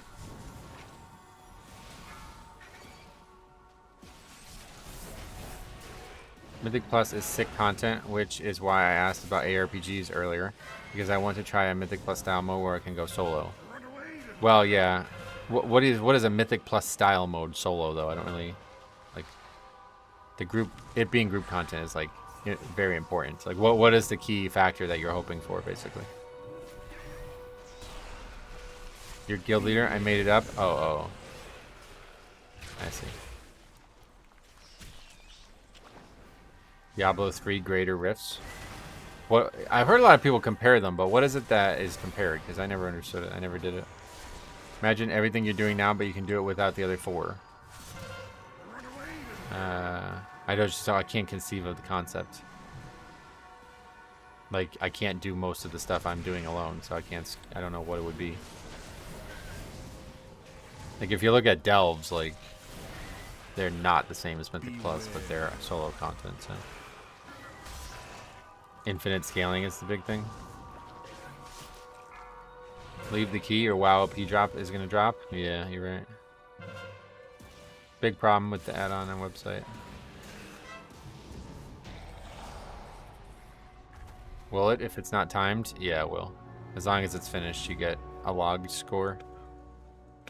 You do enough damage to kill them. Imagine everything you're doing now, but without you would do enough damage to kill them in time.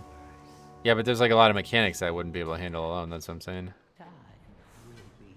Like if it was solo, the mechanics would be so different, right? I don't know that they would even. A lot of them wouldn't even exist. The higher the greater rifts you do, the more gear you get. You also level your gems the higher you go. It's good progression. That's cool. Yeah, I've never really played Diablo 3. I tried playing it. I thought it was gonna be 2 things. I thought 1, it was gonna be like Dark Souls, where like 100% of the content was gonna be avoidable, or the damage was gonna be avoidable.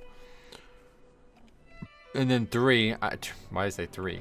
2, number 2, the second thing The second thing I thought it was going to be like excellent story, because I saw it was like a dark, gritty world, you know, like I like that. It was neither of those things. I played through the game, instantly realized it was not like Dark Souls, and like was immediately turned off by the combat in that game, just holding one button over and over again. And then I started like paying attention to the story and shit, and we got through like Act 2 in Diablo 3, and I was like, what is it? This is bad. It's like really bad, honestly. It's like really weird. Diablo 2's story is so much better than Diablo 3's. But yeah, I don't know. I just don't really like ARPGs, I guess. Yeah, D3 definitely not a good game in my opinion, but I played very little of it. I like the concept of an ARPG, but I don't like almost anything about it. Like, that's why I made the Diablo 2 mod the way I did, because it's just like enhancing the concept of it to the nth degree. But the idea of actually like regularly playing the game, it's just frivolous. It doesn't feel like you're ever doing anything that's exciting. Diablo 3 wasn't a good game until Reaper Souls. Yeah, I didn't play it at that point. Diablo 2 is excellent because it's moddable. That's the main reason I like it. Is the keys not breaking in Season 2 a major help? You mean like the fact that it's not going down? That's only for it won't go down below 12. Are you aware of that? The atmosphere in Diablo 1 was great. I never played Diablo 1. I'd imagine it's a little outdated now, though. Alright, anyway, that's a 14, but we did not upgrade it. But still, it's a positive one on the sheet. A non-disband is always a good thing. I don't know what we would learn from that, other than... I mean, that guy actually didn't DC. I don't really understand why he... Yeah, that guy kind of just got fucking carried, huh? I definitely want to look at that log, so...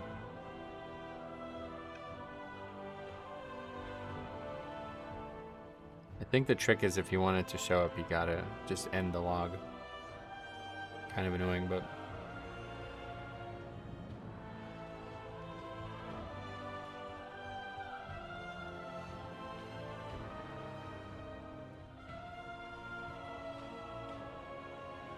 It'll get people up easier. Oh, yeah. I mean, maybe, yeah. It won't work if others log it. Oh, that's true. Oh. I just wasn't logging at all for some reason. That makes it easier. Maybe he considered leaving the key because his damage was going to be bad after dying there, but then reconsidered to not being banned. The conversation's just entwined at this point.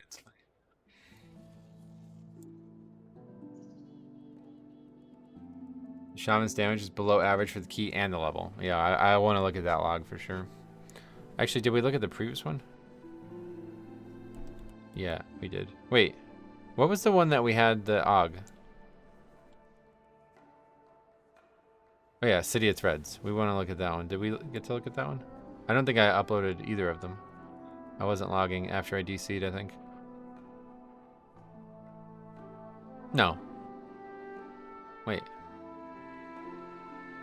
Oh, wait, why is that guy's name Purple?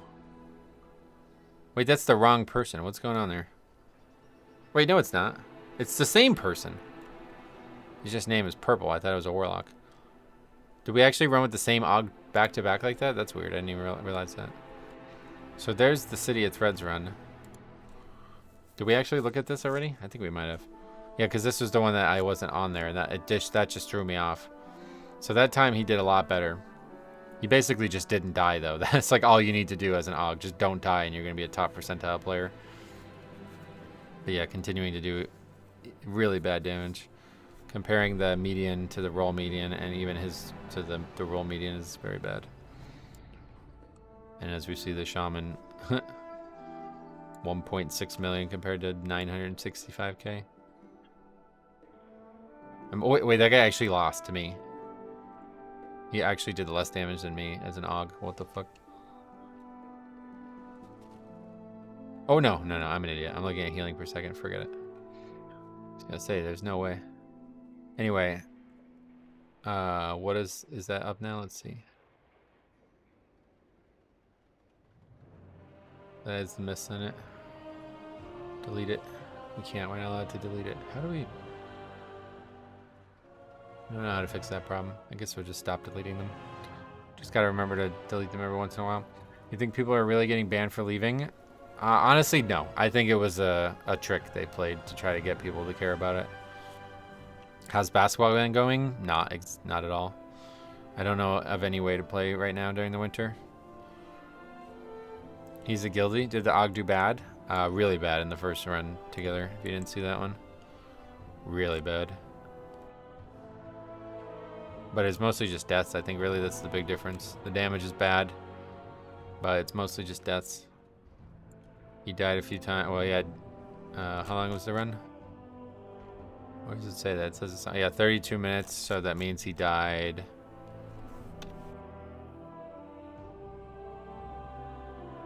I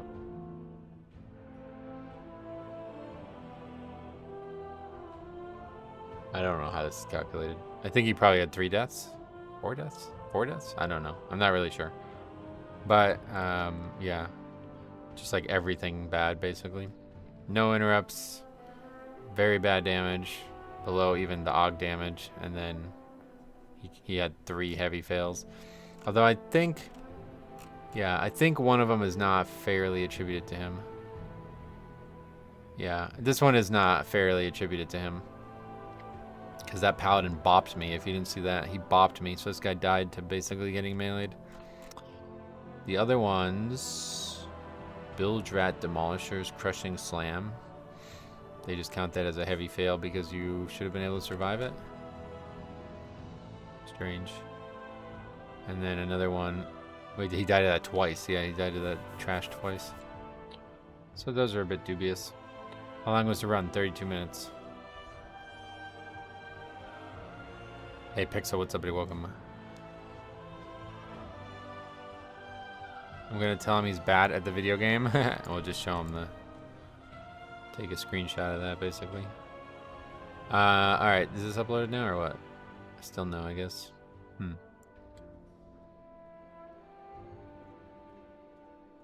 Alright, anyway, we'll just get back to playing the video game. Did we... Yeah, we got it on there, good. He died 4 times. Oh, really? I just don't really understand how to calculate that, I guess.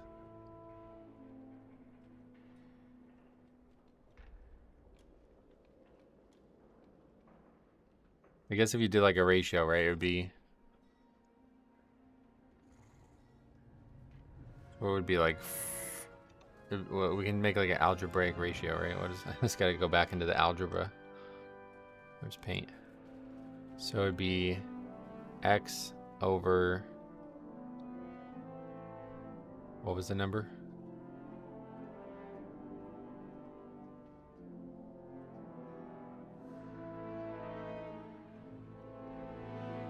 $7.42.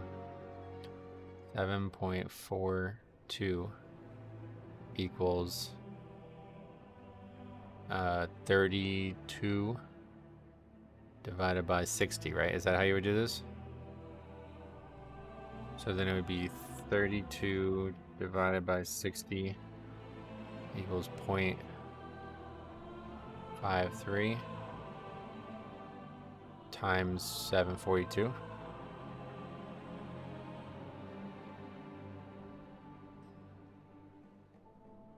Yep. I don't know, man. I'm so bad at math. It's embarrassing. I don't know why I would try. Okay, yeah, you guys can explain it to me, maybe. Anyway, what else? Dawnbreaker. 395 deaths. That guy sucked. You divide the deaths per hour by 60 and multiply it with the final time. Divide the deaths per hour by 60. Okay. So 7.42 divided by 60. Then times the final time, which was 32. What did I do wrong? Followed your instructions. 7.42 divided by 60 times 32. I think I added instead of, yeah, I just pressed the wrong button. Cool. Thanks for helping me figure that out. Yeah, I added by accident, yeah. Alright, anyway, keys. Let's see. Grimmy Bats. I like Grim Batul. Also like keeping an eye on like interesting runs if we see anybody. Like that guy. That's the guy. Sign up to that key. Okay, that's one that I want to see. Wait, this was the one, right? Did we not just do this run? I really got to get this up here. I really want to see this. This was the run, right? This was the Paladin who was like a gray parsing DPS. He crushed the DPS chart. I really don't like how it's not instant anymore. It really sucks. That was like the best feature of this add-on. Anyone who says let's get it gang is not playing LFG correctly.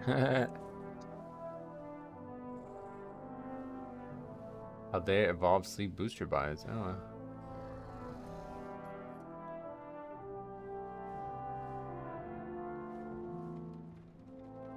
You do like Paldea evolved. 4.49. That's a rough number. No, that's not for me, sorry. I do like Paldea evolved though. Metro, have you thought of getting involved with the WoW Made Easy Discord? Nah, that's not for me. I encouraged Cop to do it. In fact, he said he was going to do it, but then he got like hurt or sick or whatever he'd say. I want to play with them, but they gatekeep passwords. Right, yeah, that's weird. Step Prot was in the Og's first key, also a guildie. Oh, really? That's funny. He seemed fine. I don't know why this isn't working. Frustrating. Can we just get the log of it? I already stopped, right? Guess it's also here.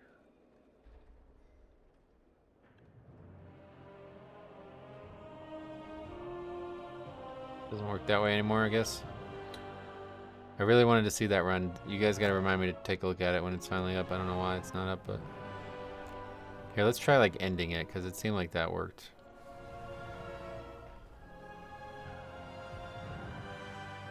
Won't let me fucking do that now, though. Is that the same? Yeah. Alright. This seemed like it worked earlier in the day. Because I don't know why else it would work if that's not how it works. I imagine the WoW Made Easy players are what it was like when Mythic Plus was faction specific and you swapped to Alliance. That was nuts. Oh my god, I forgot about that. Oh my god, that was nuts. I forgot about that. It was like literally like just utter cluelessness. Like I remember making a clip on it. Like that guy who just got hit by like 4 frontals in a row and he was like, oops. And everybody was just like totally fine with it happening and they just kept playing. It was like, wow, what is happening? On Horde, it was like the complete opposite. It was really weird. That guy's really not gonna invite me, damn.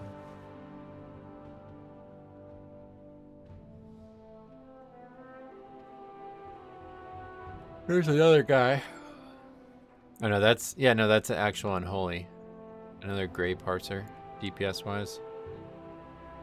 That would be cool content for a stream once you go back and watch your first day or 2 on Alliance. Well, there's just clips on me. I don't need to make a... You can just go back and watch the videos. Alright, we've been invited to this. So we have this guy. Hopefully you can see it. He's actually well above average on most things. He's just really bad damage, apparently. And then we have this guy who's above average on everything, pretty much. Other than interrupts, but that's not surprising because he's a Disc Priest. Don't you think that is what would happen if you had solo queue and had to select completion versus timing? What, the aloof mentality, you mean? I haven't even considered that, so I don't know, maybe. Okay, is this working or what? Still no. God damn it, I really want that freaking run to be on there. Completion being those players are being super aloof. I don't think so. Yeah, I really don't. I think a lot of people look at the idea of completion as something that should happen more. It's not just me. Like if I did ever do my own key, I would always put completion in the title. Because anybody who joins that key, you would know that they are by default not that mentality. Which would be better for everybody.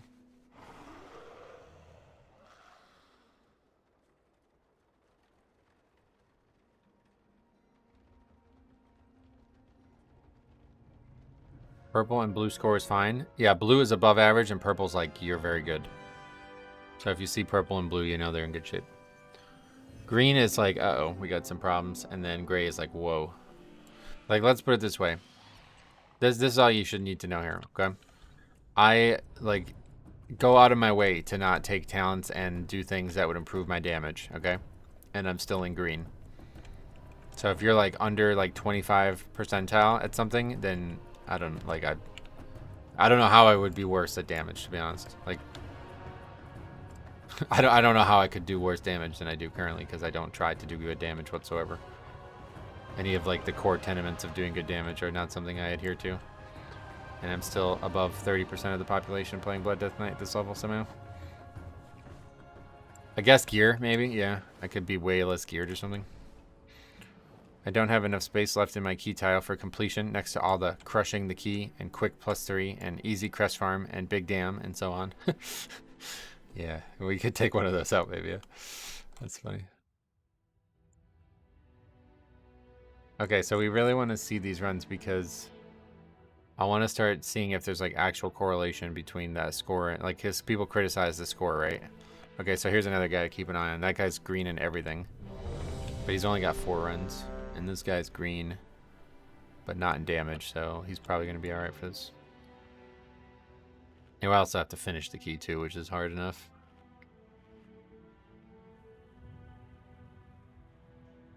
Again, I just log out and delete it though. I think that may be part of the problem here.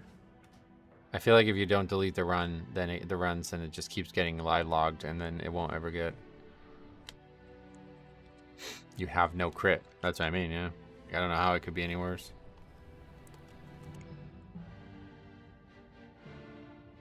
Pumper Magoo's only. Do you actually type it in there? That's a good one. I like that one. Pumper Magoo. Accidentally already went away from that page. Oh no, it's right here. Okay. So now we go back. And now we do the live logging of it. And it shouldn't interfere with this process of uploading it to the website. Still saying process. Okay, I was gonna say. Shouldn't say any existing fights exist if we delete the log. I mean, I think it does show something like gray and green tanks either pull small or die easily. Damage stat does not seem consistent. Oh, really? Yeah, I guess that's true if you die a lot, or yeah, I guess if you pull really small, but. I mean, I do not feel like I pull like exceptionally large or anything, so. Tank only needs to do enough damage to hold threat, depending on the key. Sometimes it has to be high. Sometimes, but not really. Like I said, if I'm keeping threat, then it's really not about that. What's going on here? Oh, what the fuck? We're doing Siege of Bralis, right? Not Grim Patrol. Thanks for the summon, guys.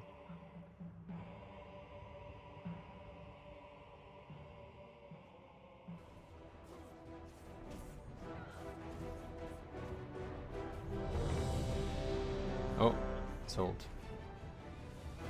Reverse Hollow 100 card bulk has just sold.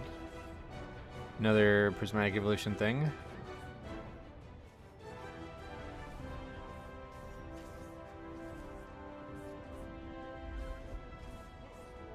Tank is going to be troll. Went to the wrong dungeon.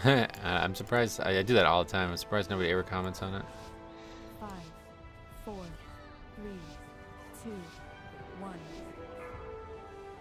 By the way, I think self-healing stat for Blood Death Knight can show how big you pull. Oh yeah. Yeah, I don't know. I don't think that self-healing stat works at all.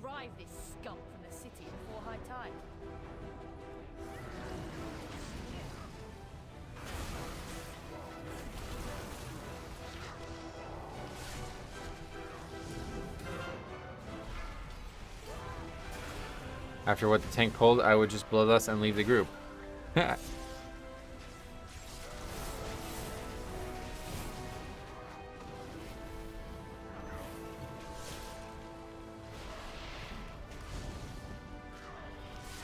So like stuff like that is crucial to getting the high score, because that does count as an interrupt. They are changing that though, making it so stuff like that doesn't count in the future, which is a good idea in my opinion. But it's also a good idea to interrupt it too. I just never ever thought about it. Like, they're just literally spamming it. Nobody's taking any damage from it, but I should stop it if I could. Just never really I don't know why I never really cared about it before.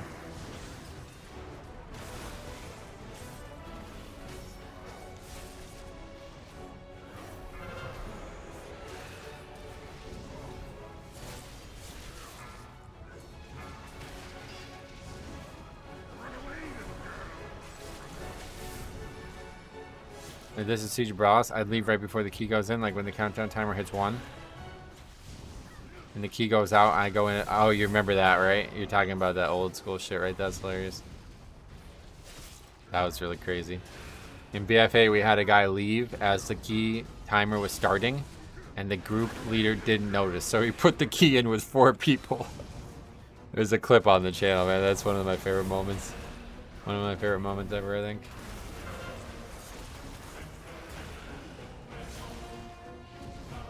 I get off work in 3 hours. I work outside. It's negative 20 degrees today. Can we try to clear some high keys together once I get home? I'll be gone by 3 hours. Sorry, man. I gotta go in about an hour. That's crazy that you're working outside and it's negative 20 though. What the fuck? I walked to the post office today and it was 7 degrees and everybody around me was like, "You're a complete idiot. Why would you ever do that?"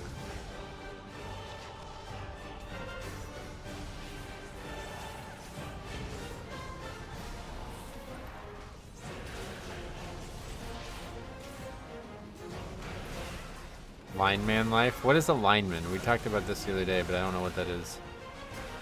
What is it? What is the job?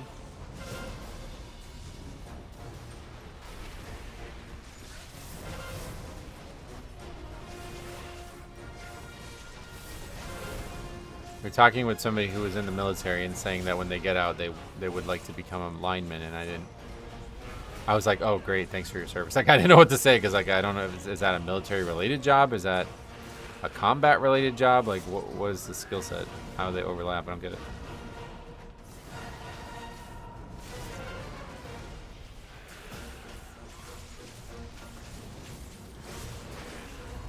They string the lines on power poles. Oh wait, really? It's a weird thing to say you want to do after getting out of the military then.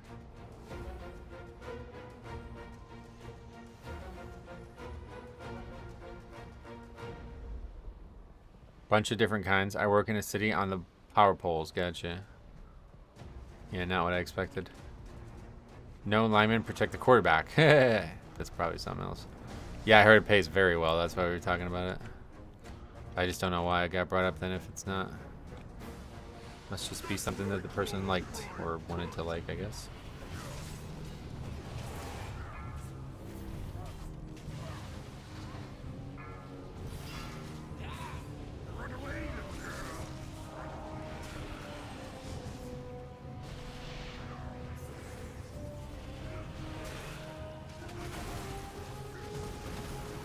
What add-on is showing the stats? It's called wowop.io. That's a holy priest as well. We can tell by the angel.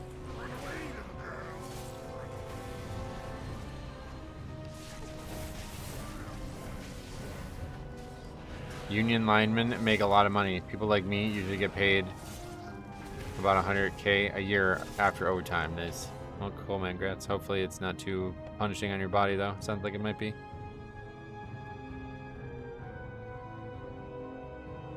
Is it that much work? Like, I've never seen any type of person ever do anything like that in my town.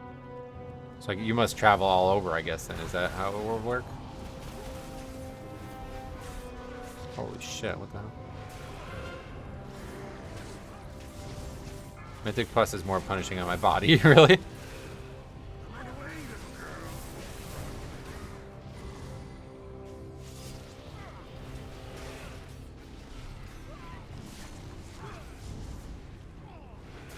Pig breeders get paid a lot too and only work 2 days a week. Oh, really? Wait, what do they do the other 5 days? They fuck the pigs or something? Like, what do you do as a pig breeder? I don't even get it. That's crazy, though. I don't know.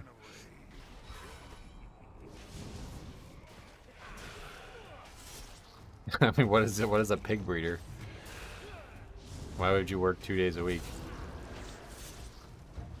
The disadvantage of the job is that you have to periodically wait for spring to come to no longer be frozen solid. Yeah. They twist the knob.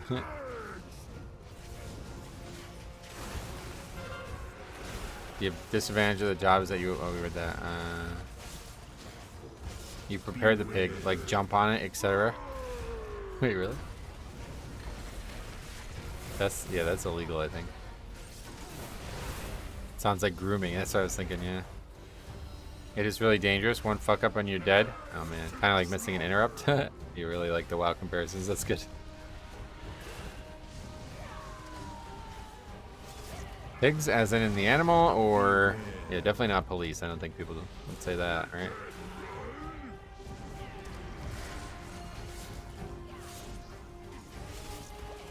Who's that on? The warlock?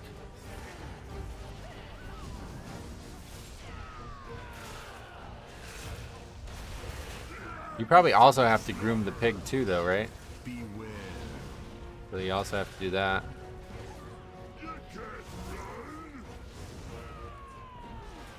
Wheezy F Baby has a song about female pigs, aka cops. Beware. Oh, really? Wheezy F Baby. Thank you for enunciating his rap slang name. Okay, that mage just got pinned against the wall.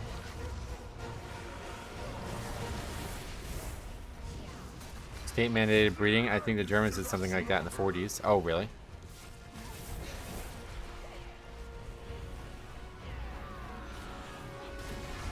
The Bloodlines Project, Magic the Gathering, you're talking about that? Urza ended up being a really bad guy. I think it's just a job that no one wants to do. I certainly don't want to. Is that gonna not wander into that? That's annoying. Would have died instantly. A wife of a cop might know about that kind of pig breeding. Yeah, right. Near the palace. Please, ensure Lady Proud more safety. I'll remove the rest of this filth from the docks. Just wait for the pat.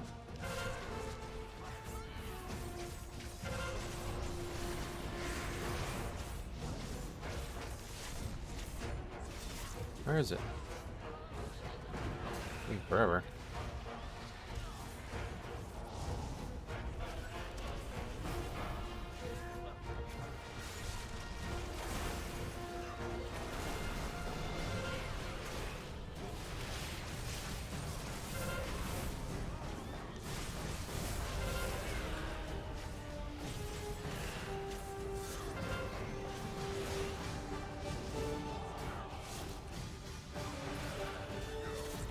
Back to work. Hope you clear the dungeon. Thanks, buddy.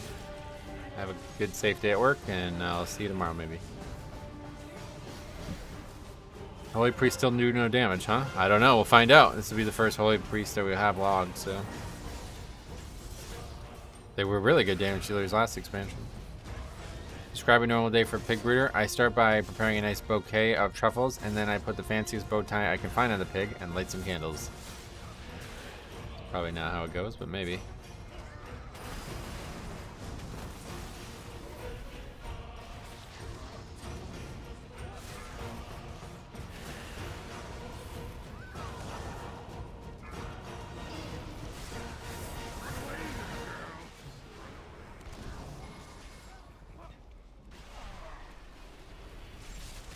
It's like Holy Priest and Resto Druid mains are the ones who stay with the spec and love to do next to no damage. It's definitely like that, yeah.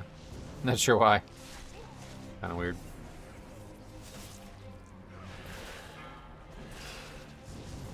Run away, little girl.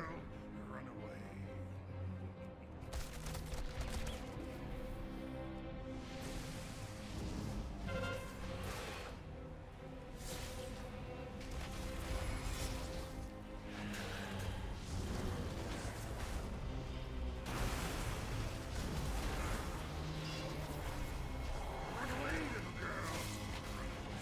I'm sure Bunny is a great person IRL, but their damage is stuck in Dragonflight Season 2. I don't know if it's that bad, but we'll see at the end of the run. Hopefully, if we finish it.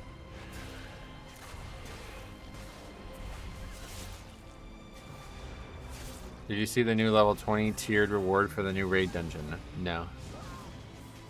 I don't raid, so I guess that's probably why I didn't pay attention.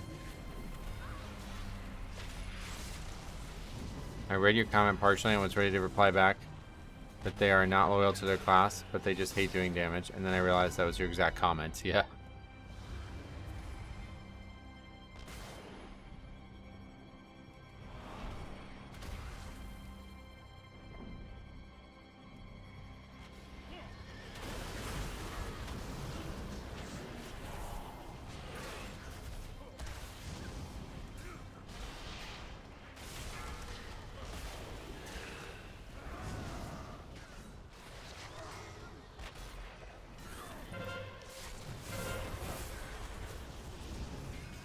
For a while in Dragonflight, Holy Priests were the top DPS healers if they talented into it. Yep, they really were. We saw some insane numbers. That was in Season 4, I think, though, the numbers. I think it was just Season 4, wasn't it? They had some kind of trinket as well, I think that was making it that way. It's from Azure Vaults, I think. So they got big damage buffs, and then there was the trinket, I believe, was the problem. They were also top DPS in Shadowlands Season 3 or 4, right? Maybe. It's been like that for a long time. Holy Priest is historically better damage dealer than Disc Priest because they get kind of like, you know... Disc Priest has to be tuned well, damage-wise, or Holy Priest can kind of just go by the wayside, so they get a little bit less activity when it comes to tuning. Easier for them to hide. They're an outlier. Fucking mob, man. Okay, we back at the boss. I really hate this part.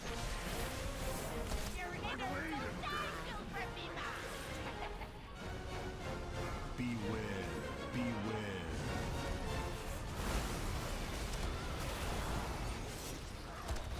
What is this 5 stacks of this shit? Beware, beware. Can't even dodge all this shit at the same time.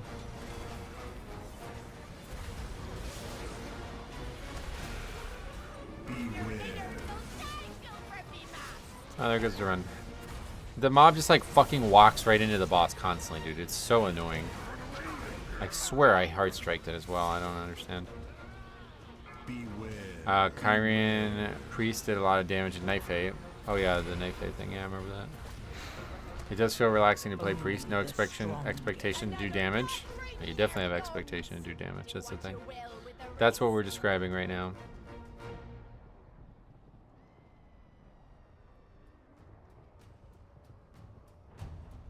Yeah, this is the gray parsing Unholy Death Knight.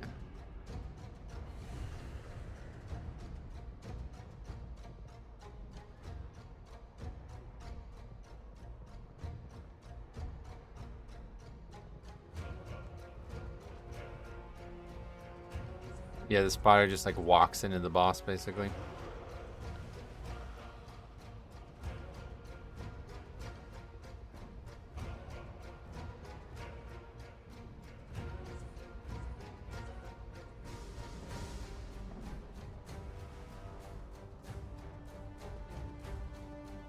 This priest should be biggest DPSers, although Resto Shaman can DPS a bit too. Oh yeah. I've seen Resto and Monk being very good.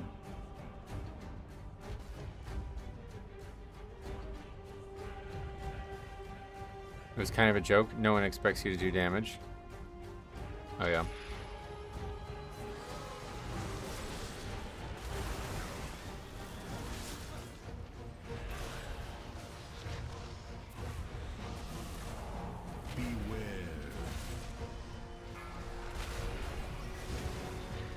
Well, I guess we'll continue.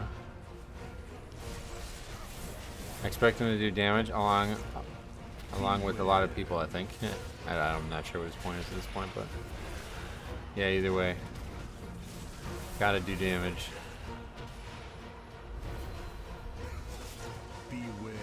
Best possible scenario here is at that point, the mage is somehow instantly permanent banned and we go again.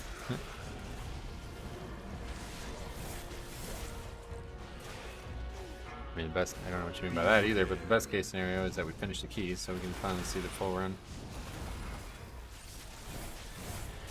Just priests, I read that. So we got them all read. Okay, now we can go for the boss.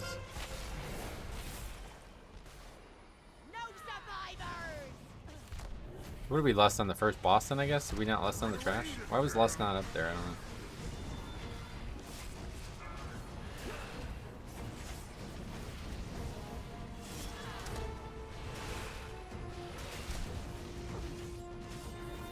First boss, oh yeah.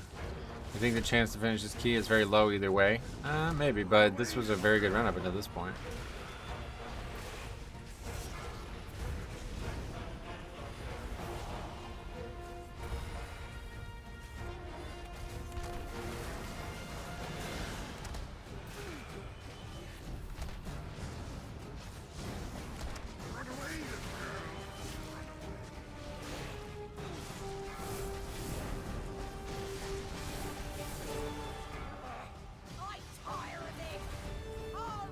Same. Very dumb face. DK has triggered and made it very unlikable, to phrase it nicely. Fingers are crossed though. I see what you mean, like the comp or the people in the group are basically gonna make the reason for it to not succeed, yeah.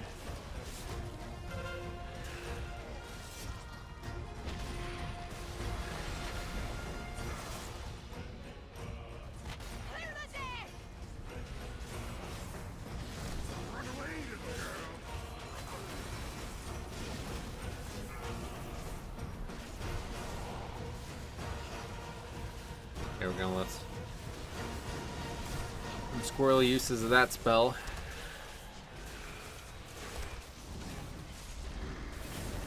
Run away, little girl. Run away. I'm tired of this. Are ye two ribbons? I like that voice line. Which I'm sure you are aware. Yeah, that was not a good lust. Not at all.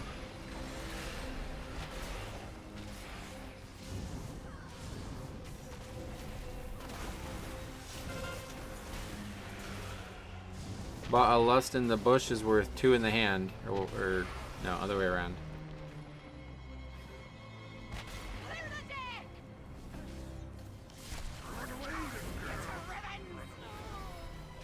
Any chance the next rotation dungeons are on the PTR today? It might be now, but when we logged on at 1:30 or whatever it was, they weren't still at the time they were supposed to be, so. I don't know why Blizzard even, like, yeah. Don't need to get in that again today, but there's definitely a chance, yes. Hopefully there will be tomorrow, because if so, then we'll go do PTR keys, but if I get on and there's no, if it's not there when I log on tomorrow morning, then I won't, we won't be doing it tomorrow. Blue posts are just so woefully inaccurate regarding the PTR. Well, it's like, do they not know that they're? I'm gonna have to message them. They may straight up just not know that they're just like copy pasting some post that's not accurate. I don't know. Heroes, Ashvane's forces are attempting to break through our southern wall. Stop them, and we may have a chance at driving them from burnout.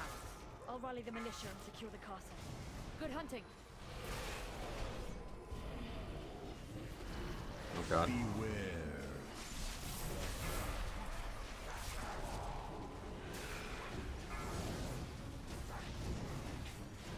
Beware.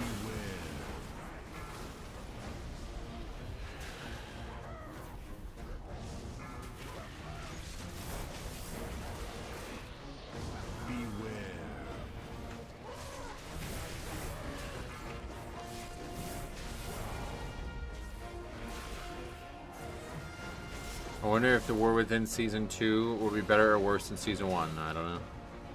In what way? Because I really like Season 1, but I know a lot of people don't. Beware. I don't think I should have been hit by that. Beware.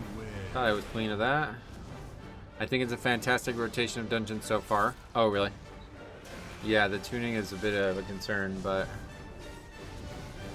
I don't dislike the dungeon list, that's for sure. God, they're definitely a little bit bigger than they look. Beware.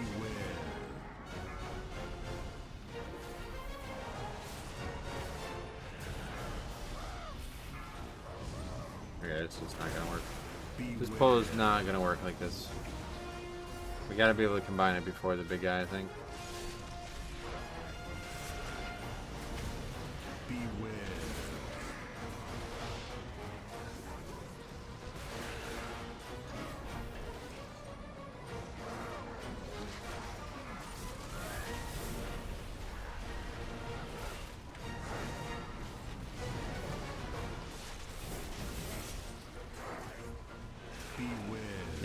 And we're gone.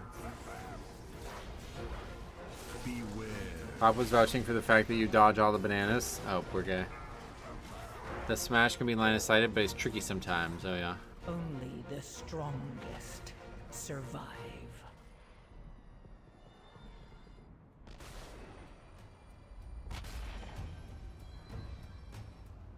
Bad idea inviting a duo.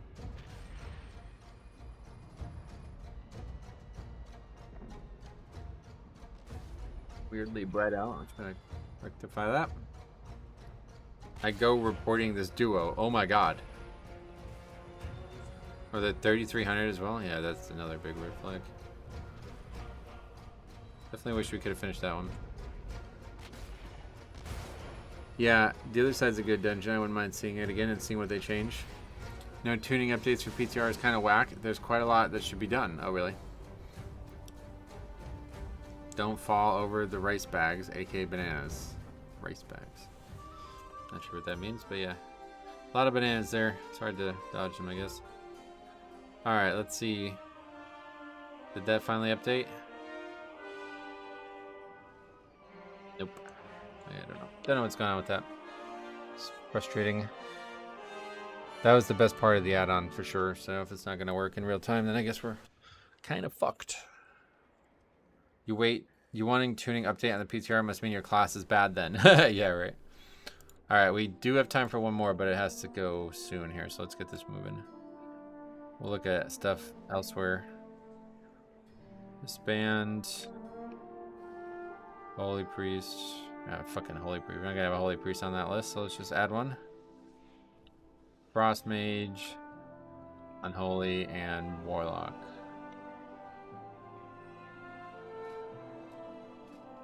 Yeah, basically I have a full hour here, so as long as we get started soon, we'll have no problem. Any interesting people out there before we sign up? And 14 Grimbatoll is not going to be a good investment of our time, but they are interesting. Another great one. 13 Grimbatoll. That's the same guy from before, isn't it? Yeah, he has not invited anybody the whole time. So that's weird. Otherwise, we can just sign up to 14 Siege because we know we need it. Yeah, like getting actual Mythic Plus score is like the least interesting thing for me now. Mistweaver. That guy's also somewhat below average. I mean, he's below on a few things, but not really. It's actually rare to see a full green, like actual 15 runs and he's green. Sign up to that. Would be nice if WoW OP devs let you put in your own API for logs. Yeah, it would be. You mean like you could force it? Yeah, that would be great. You wanting, oh, you read that. Yeah, and then B. Johnson says, yes, that's why I asked. Would be nice if the WoW, we read that too. They can't get the PTR up and running with the new dungeon rotation. If they also had the patch changes, then we might lose half a week. I have both of the Breath of the Wild games. I'm tempted to start the first. Ooh, Breath of the Wild. One of the best games I've ever played. For sure. One of the best, like, yeah, a game that I didn't expect kind of thing, you know what I mean? Ended up surprising me. The climbing mechanics and the like RPG elements of Breath of the Wild are some of the best in any game I've ever played. Someone was blatantly rude, which I thought was kind of funny. I sent you a screenshot. Yeah, what is this? So I jokingly said reported them, and then they said I'm RPing. Let's read this. This was in Season of Discovery. Got him, that's all. Oh, wow. You gonna do something about it, huh, bitch? Didn't think so. Reported GG. The guy says, can't RP anymore, Jesus.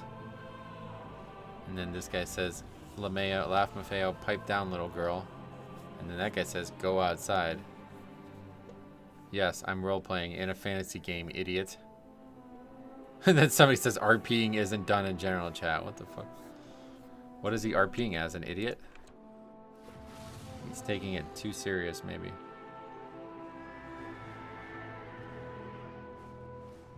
Alright, well, we'll do one for actual score. Yeah, that is a really weird interaction that you certainly aren't going to see in live WoW. Yeah, it's like you can just be rude. You can just say whatever you want. I'm like, hey, I'm RPing as a rude person. You can't report me for that. I mean, at the end of the day, I don't think Blizzard's going to care, but it's just a funny way to put it.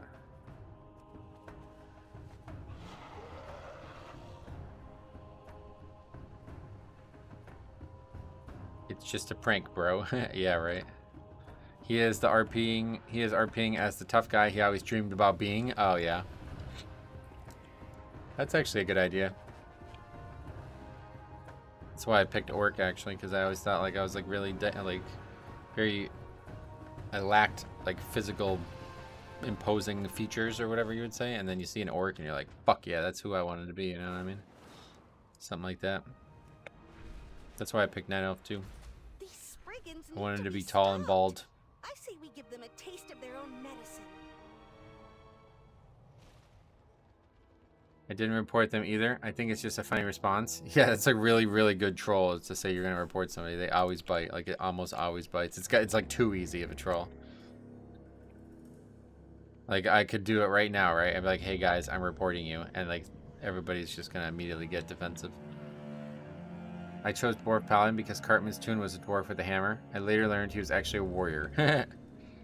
Did you see the South is getting a blizzard at the moment? New Orleans is getting blasted. Oh, really? I didn't see that, no. I know that North Carolina got a blizzard because of Duke basketball. Is that game still... Are they actually playing today?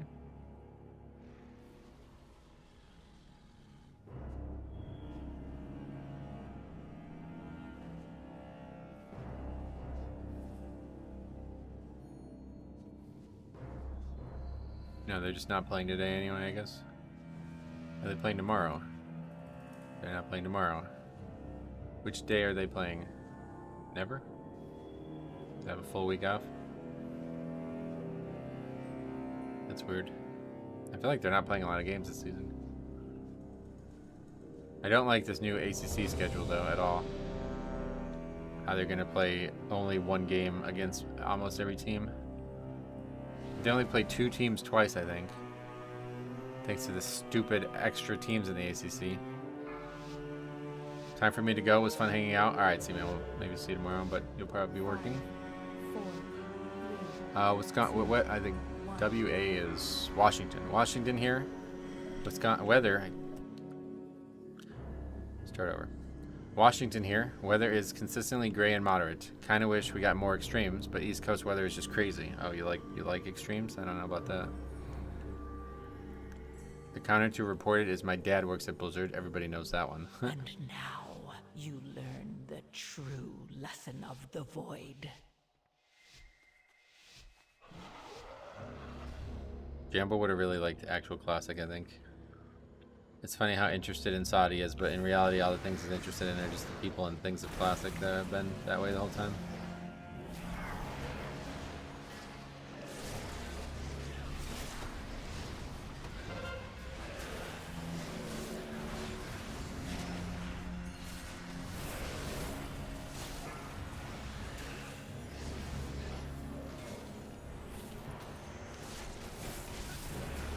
Michigan here, -5 outside. Whoa. Yeah, it's not that cold here. It was pretty chilly this morning. It was 0 when I woke up, but... What's it now? Let's see. 13. Honestly, the craziest thing about walking into the post office this morning was how my lungs were affected by it. It was like really... It like took a while for my like lungs to warm up. It's -3 here. Got 10 inches of snow yesterday. That's crazy. If I say I wanted to get back in Assad for real, any big changes since phase 1? What's the end game? Well, I mean, yeah, there's been millions of changes since phase 1. I don't know enough about it to tell you, but I know SOD's had like insanely, like it's changed a ton, and it's not always a good thing for people.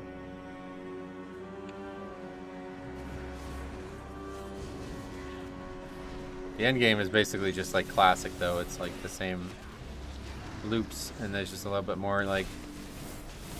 I know they have a like a tier, like it's almost like a Mythic plus raid. I guess it's more like how, you know, there's normal, heroic, and Mythic raids. It's like different difficulties of the raids, and they had add mechanics, and like they changed the raid fundamentally.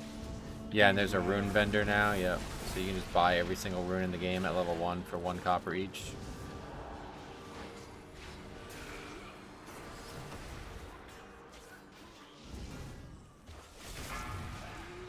Just work in IT, so then you can work from home. Yeah, right. What is shit weather? We have -30 sometimes. I don't really mind. The rain sucks more, IMO. Oh, really? Wait, did somebody say shit weather? But yeah, it's just really cold here is all we were talking about.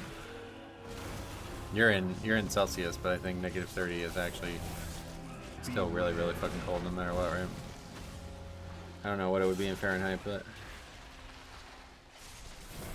it sounds really good on paper, but then you realize that you probably have heard me talk about it, but like you can't actually use 90% of the runes because they impact spells that you won't get for like ever. So like I did a warrior and it was like straight up like I won't use any of these until endgame basically. So it's almost like you might as well not even have them. And then on top of that, the ones that you can use, you have to constantly replace them every time you get a new piece of gear, which is extremely frequent in the very beginning of leveling. Nature is meant to be controlled, conquered, and the croft will beware. I played at 40. Some of them annoyed me to get. Oh yeah. But the thing is, like back when you had to get them, you wouldn't be given them for spells you wouldn't have, I think, right? I would imagine. But now you just like, they're just sitting in your bags or whatever. You buy them and you're just sitting on the menu and you look like, alright, can't use that, can't use that, can't use that, can't use that. It'd be interesting to see like what class can use the most the earliest. That would actually be an interesting thing to discuss. Beware.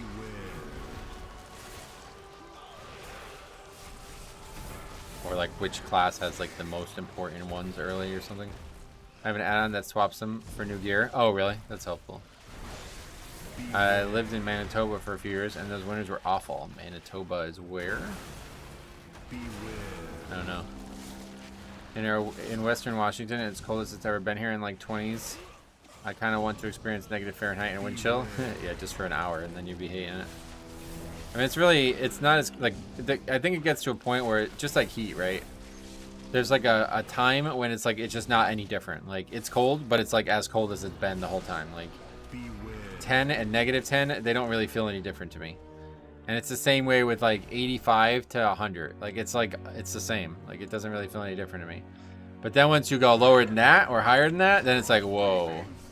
Now it's like impacting my body. Like, I can't actually be out here. It's too cold.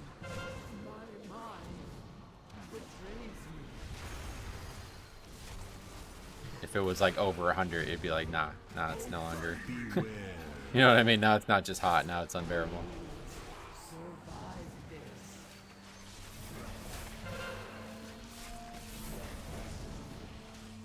I think the experience is higher as well since 200%. I don't know though.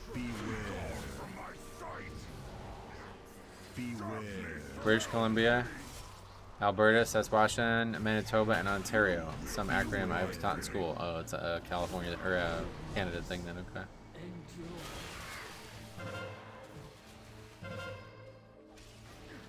It was -23. Yeah, that's cold. That's just too much.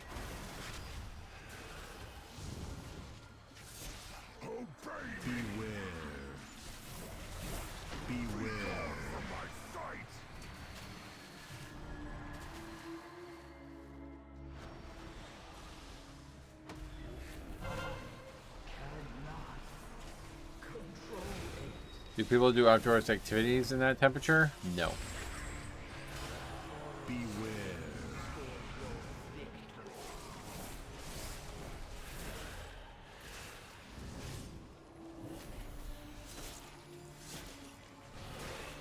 Yeah, not on purpose. I didn't notice Jambo left. Oh yeah, he mentioned he was leaving a while ago. Okay, another terrible split. Not even 55, wow. I see a few people jogging and walking dogs, but most people are just hibernating, yeah.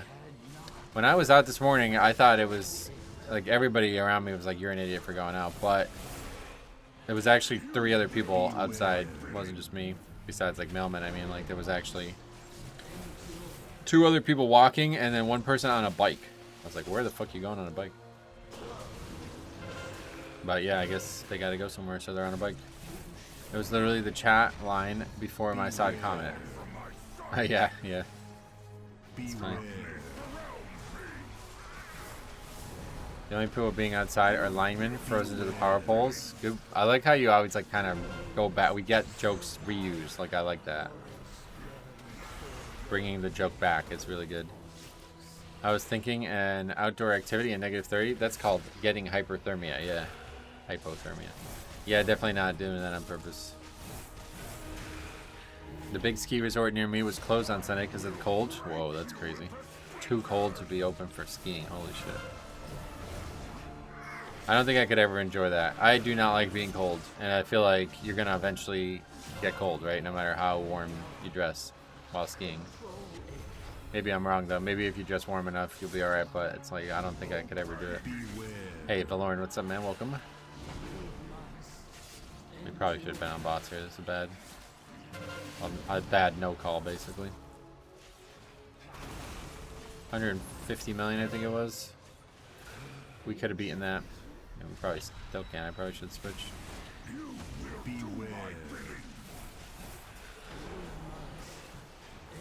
And I got split on both though, so yeah. If everybody attacked it, it would have been dead beforehand. That would have been fine. But now we got to burn 16 million with 80% damage reduction.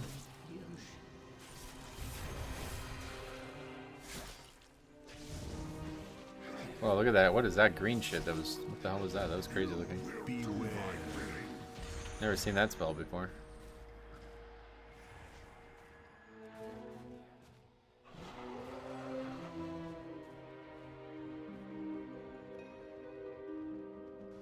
Yay! More friends are here to play. Come along. How does that not keep that mob in combat?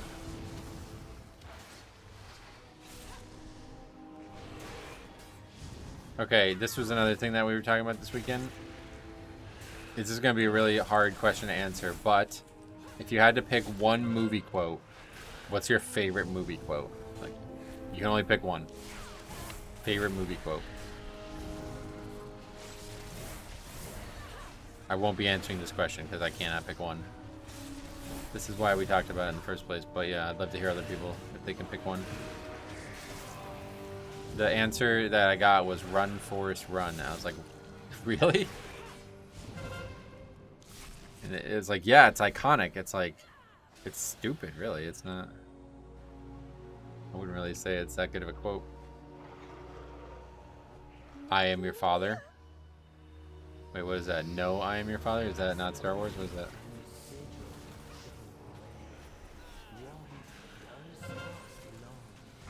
Isn't it Luke, I am your father? Or is that not the actual quote? Oh yeah, the burger monologue with Samuel L. Jackson. There's a lot of really great quotes in Pulp Fiction.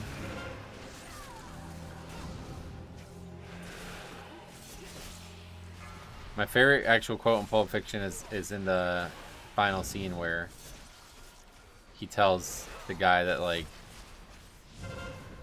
I'm not giving it to you. I'm buying something for it, and then says all that stuff. That's like such a badass.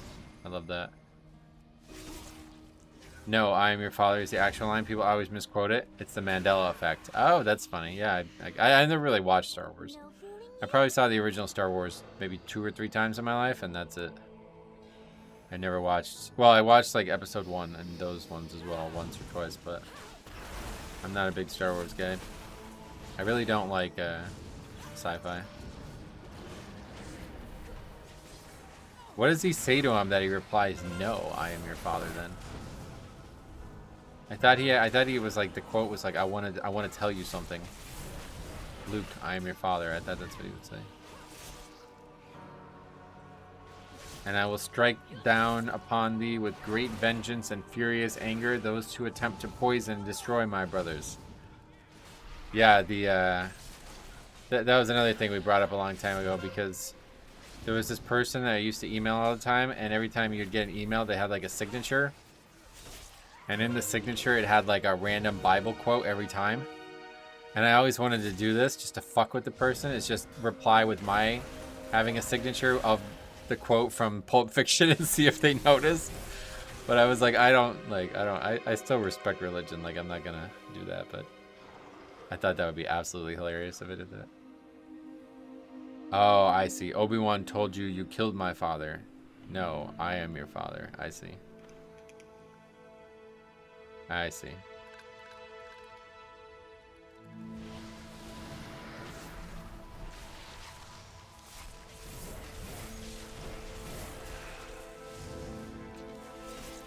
Dear fellas, I can't believe how fast things move on the outside. I saw an automobile once when I was a kid, but now they're everywhere.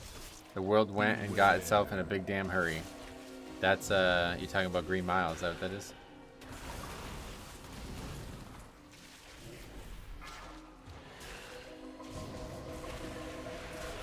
You know why they call it a Royale with cheese? Because the metric system. There's so many good, dude.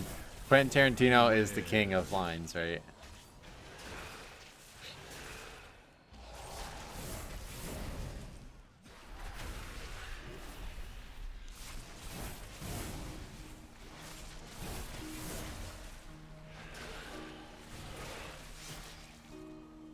And the shepherd shall be for thee, my lord, for thee power hath descended forth from thy hand, that our feet may what is this? Is that a film quote? But yeah, whatever he actually says. Strike down with great vengeance and furious anger. That shit should just be, I was gonna send that to somebody and see if they react to it. My name is Maximus Decimus Meritus, commander of the armies of the north, general of the Felix legions, and loyal servant to the true emperor Marcus Aurelius. That one's Gladiator, I recognize that. Transcendence was from Boondock Saints, I've never seen that. Every man dies, but not every man really lives. It's a good one. Braveheart.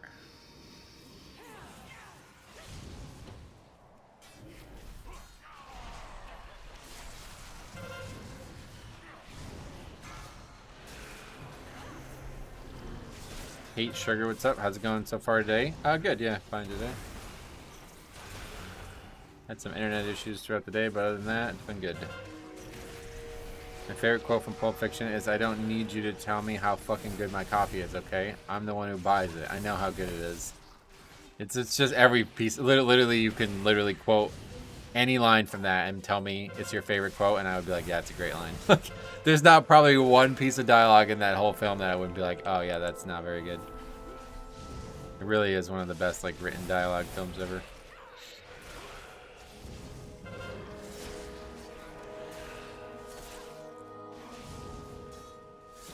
Yeah, Quentin Tarantino saying that line is so. His place in the film is actually really, really good.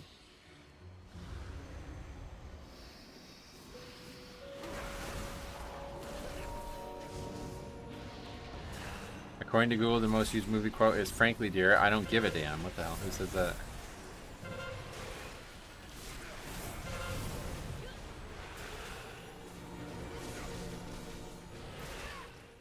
Yeah, I actually don't even know that I have one, though, to be honest. Like, I was thinking about it, and I was just like, I can't pick one. And when I said I can't pick just one, what I really meant is I don't know of, like, none come to mind of what my favorite would be. Like, my favorite quote would... My favorite words spoken in a film are usually ones that like elicit extreme, like a response to the situation. Like my favorite film, I've talked about Inception a million times, but my favorite film is Inception. And the crazy ass twist of an ending is exceptional, but it's like the line that makes it like hit hard. Whereas like after they reveal it and then they say, "Are you watching closely?" and then you realize what's just gone on. It's like that's one of the best movies ever made because of that, you know. But to say my favorite quote is, "Are you watching closely?" It's like, no, that's obviously not. Like, the quote itself means nothing without the actual scene, you know? You Talking to Me from Taxi Driver. Oh yeah, that's another iconic one. Gone with the Wind, 1934. Oh, what the hell? I definitely didn't see that film. Number 2 is I'm gonna make you an offer you can't refuse. Ooh. Another, that's probably another Mandela effect, right? I don't think he actually says that. It's everybody like saying that if they were in that position of power, they would say that, but that's not actually what either of the characters say.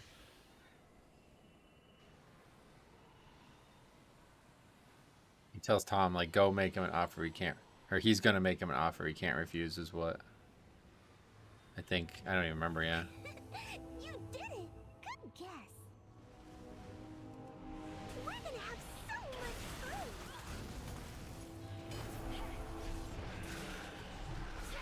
Beware. You met me at a very strange time in my life from Fight Club. Oh yeah, Fight Club. I don't know if I've ever seen. I think I saw it maybe once. I don't know the film well. Say hello to my little friend. That's a good one. Yeah, that's a good one. Because that like immediately elicits the response. Like you know exactly what, when you hear that, you know exactly what you're talking about. I didn't know what twist and line you're talking about in Inception, and I had to Google it. Oh, did I say Inception? I missed it. I meant to say The Prestige. Yeah, my bad. Beware. I said Inception. That was my bad. Another great film though. One of us is Another one of my favorites. Yeah, I meant The Prestige. Prestige, my favorite film. For sure. Beware.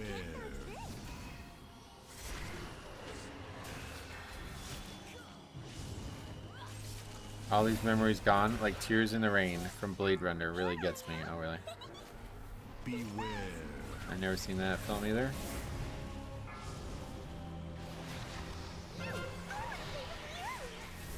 I'll be back. All right, I'll be here, Mike. Well, actually, depending on when you come back. But yeah, we'll finish this key and then I'll probably have to go because I got to go about 4:45.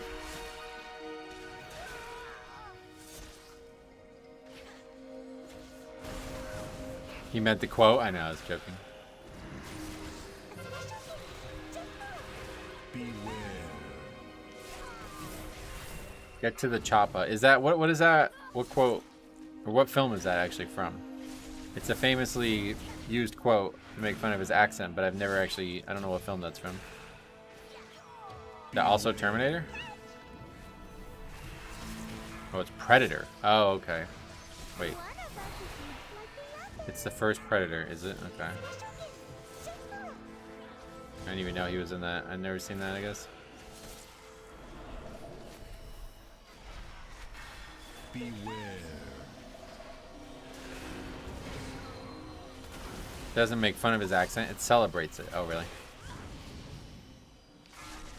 If it bleeds, we can kill it. That's a pretty badass quote. What's that? I knew this was gonna be a good topic for the stream. As soon as I got asked that, I was like, "Oh, this would be a good question to ask the stream." That's Predator. Oh, okay. Yeah, the original Predator was like insanely like, it was like a revolutionary film, right? I never actually saw it.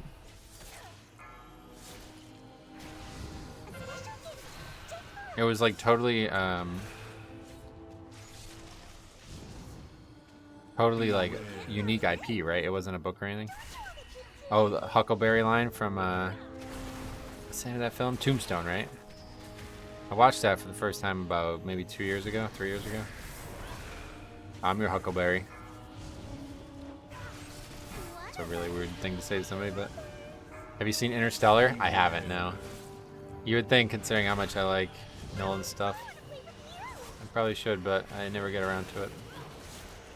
Well, when are we killing? Yeah, it's coincidentally this one.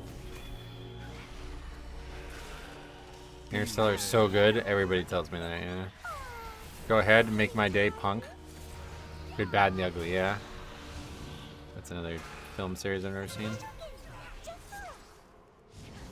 I like the idea of it, but I feel like it would be really hard to go back and look at some films that are that old with that kind of action in it. I haven't played like that in so long. Do we just become best friends? Step brothers. That's Dirty Harry, okay. Oh yeah, that's Dirty Harry, yep. That's the cop one, right?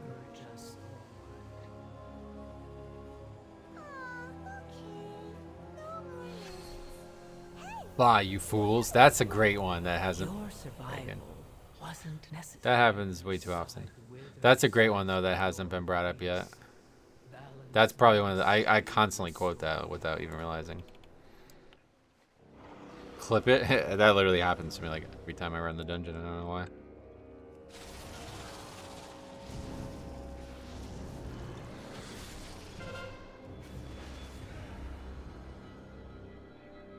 Beware. Where no man has gone before from Starship Trooper has forever parked itself in my brain. Oh really? Now I'm gonna die. Oh I didn't actually lose Purgatory, we just died to. Beware. Wrong death. That was not an actual legitimate death. That was me falling to my death. Beware.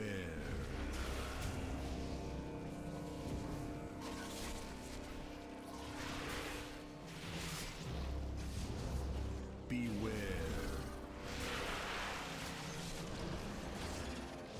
I don't know who did I mark that? I pinged it I guess by accident. I didn't mean to do that.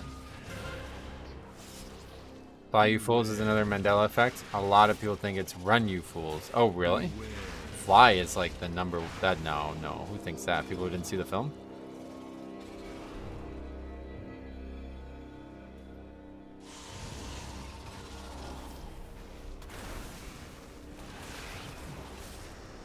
The fact that he says fly is like iconic as fuck. Like that's the line, right? It'd be like saying like I don't even know how you would describe them equally, but like the whole Luke Skywalker part, like it'd be like if he said I'm like not your father, but he said something else instead. Like that's fly you fools is the reason it's so iconic. If he was just telling them to run, it's like what nobody would give a shit if that was the quote, right? Of course he wants them to run away. The Breaking Bad one, I am the one who knocks. I'm not really that into quotes. Oh, that's kind of a badass line, wow. Another flying related quote, let fly! Was it fly in the books? I don't remember, honestly. Probably.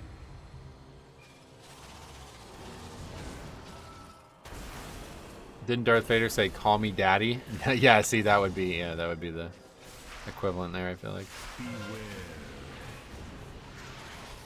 It's easy to remember because he's actually telling them to turn around and fly instead of going through the unnecessary journey. Yes. That's why it's an iconic line. Do do do do do do do do. And then the Eagles ultimately saved them. Very well written story there. Beware. Beware. Favorite quote from Game of Thrones? I don't know about that one. I think my favorite quote from Game of Thrones, and again it's going to be due to the scene and not just a quote, but when Rob gets the message and it's meant to be from Sansa and he's like, and Maester Luwin's like, it's your sister's hand but the queen's words, and he's like, alright, we gotta go to war. And he's like, call the banners. And Maester Luwin's like, all of them, my lord? And he's like, they've all sworn to protect my father, right? And it's just such a badass line. But I think it's really just the scene yet again. It's really just not one quote in that scene. Beware. Game of Thrones has some good quotes, I bet.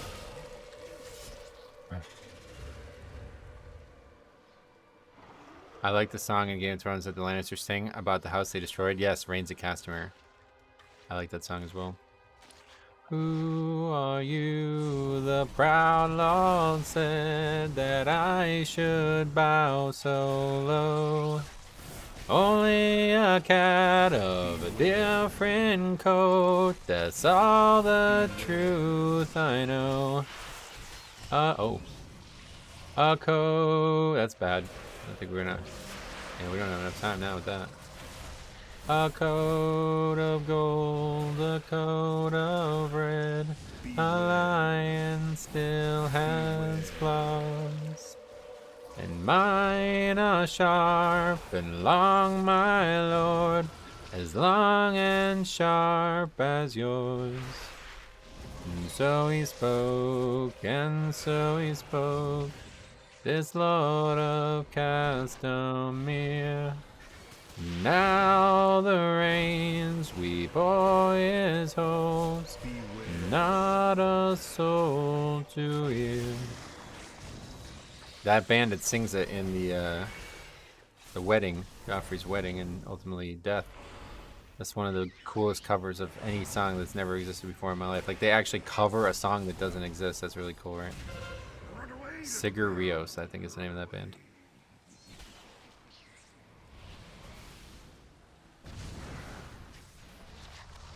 Great song there. Anyway, I read that Zolotath means Dami Mommy in Old God language. Where'd you read that? What the fuck?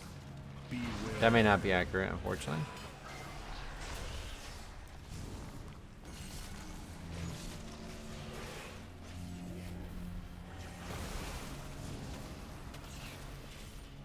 Definitely a fan of when people ping and stack up on this fight.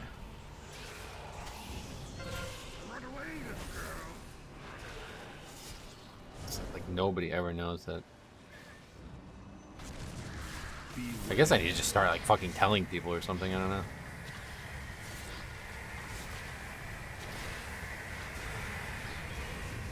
Apparently one of the biggest Mandela effects is Looney Tunes. People think it's Looney Tunes, spelled that way. Oh, that's definitely how I would have spelled it too, that's funny. The Berenstein Bears ones, that's the one that like I'm most familiar with.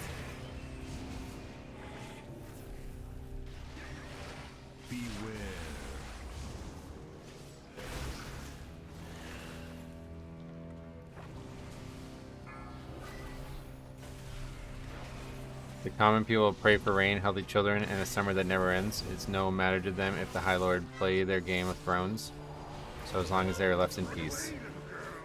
Yeah, there's a million great quotes from Game of Thrones. Obviously, like I think like the ultimate quote is, when you play the Game of Thrones, you win or you die. There is no middle ground. That's probably like the most iconic one from the whole show, right? Or just maybe some of the things that keep getting quoted in the show, like winter is coming, or like the house words, or a Lannister always pays his debts and all that stuff.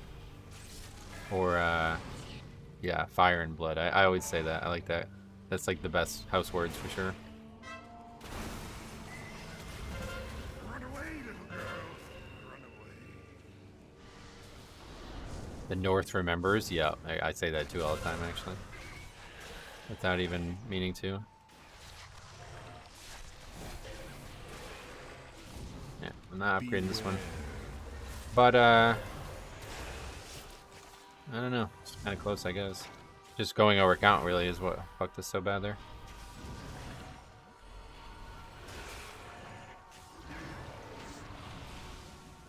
Beware. Leave one wolf alive, and the sheep are never safe. The lone wolf dies, but the pack survives.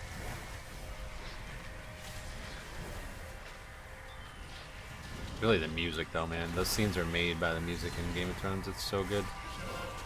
That Stark theme, every time that plays, I get a little emotional. Beware. Do do do do do do. Do do do do do do. Do do do do do do do do do. Do do.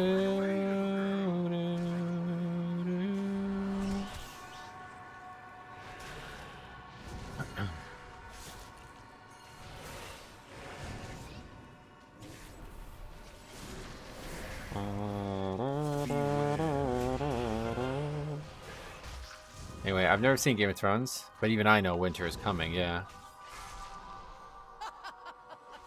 Too late. Person who doesn't know the mechanic.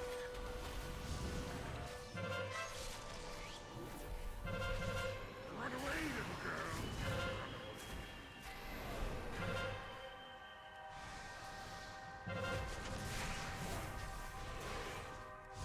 Or how Hodor came about is curious too. Oh yeah, the hold the door quote, right? That's another famous one probably. I think there's just so many good quotes in Game of Thrones because of the house words and everything.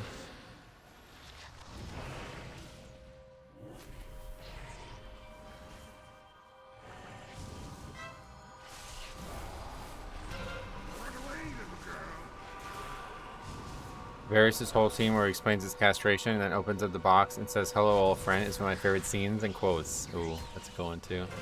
There's just a million good scenes and quotes in Game of Thrones, man. Well, unfortunate ending there, but at least we finished it. The calm slumbers, knowledge intact. Time will be his son.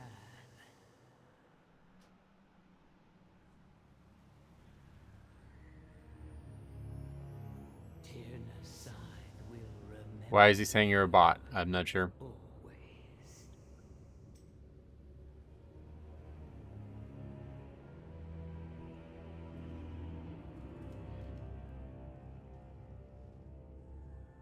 Just another guy who doesn't know you get AMS it, yeah.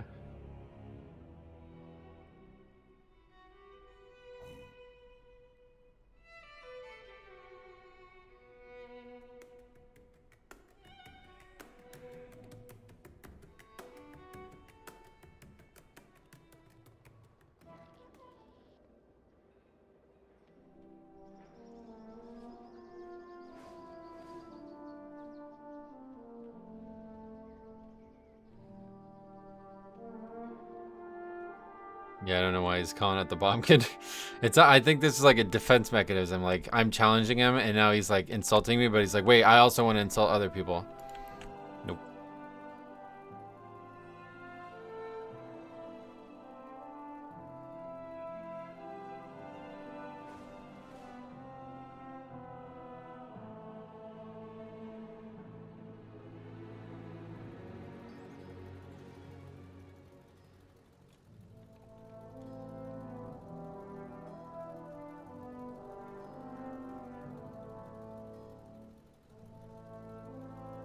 I've heard a lot of people suggest this about the positioning, but I really just don't understand what needs to change there. It just seems like it devolves into a hectic mess no matter what.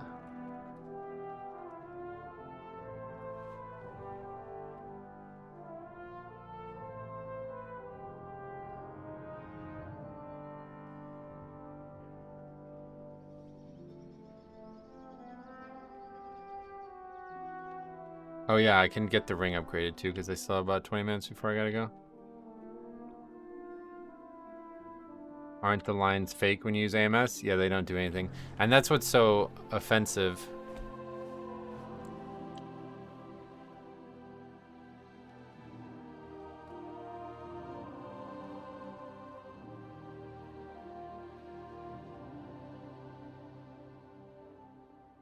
That's what's so offensive about it, because it's like, this is a healer, so he's like not identifying the fact that the thing isn't working, like the mechanic isn't happening.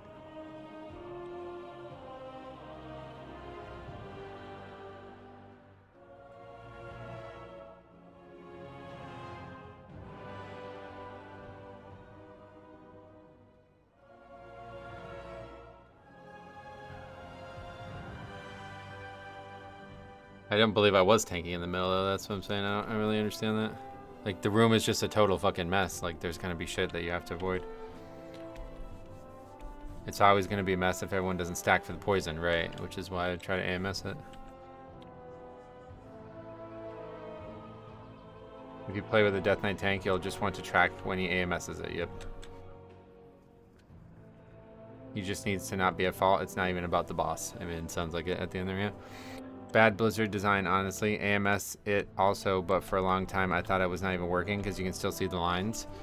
Oh, really? But you can just tell nobody's taking damage, right? Like, it's pretty, like I said, like, if you actually took damage from it, you're taking like 20% of your health every second. So, like, yeah. It's kind of weird how these people, like, don't understand that. The mechanic is clearly not functioning. It's rare that people don't try to break it, but we also have seen people not break it as well, and it just doesn't do anything. Like, there's no reason to break it after that. But at least we did finish it. We have a lot of success rate in 14s. It's actually really weird. We have, like, very few disbands in 14s. Mistweaver, Enhance, Frost, and Bombkin. It becomes a mess when people scramble to dodge the swirlies. They record your movement and then only contribute to it being hectic. Yeah, that's what like I try to move them and stuff, but it's just there seems to always be something underneath the boss. Why Warlock? What? Damn, it's comment. The mechanic can be tough though. For some people, by the time you realize it's damaging you, it can kill you before you can get far enough away. Yeah, no doubt.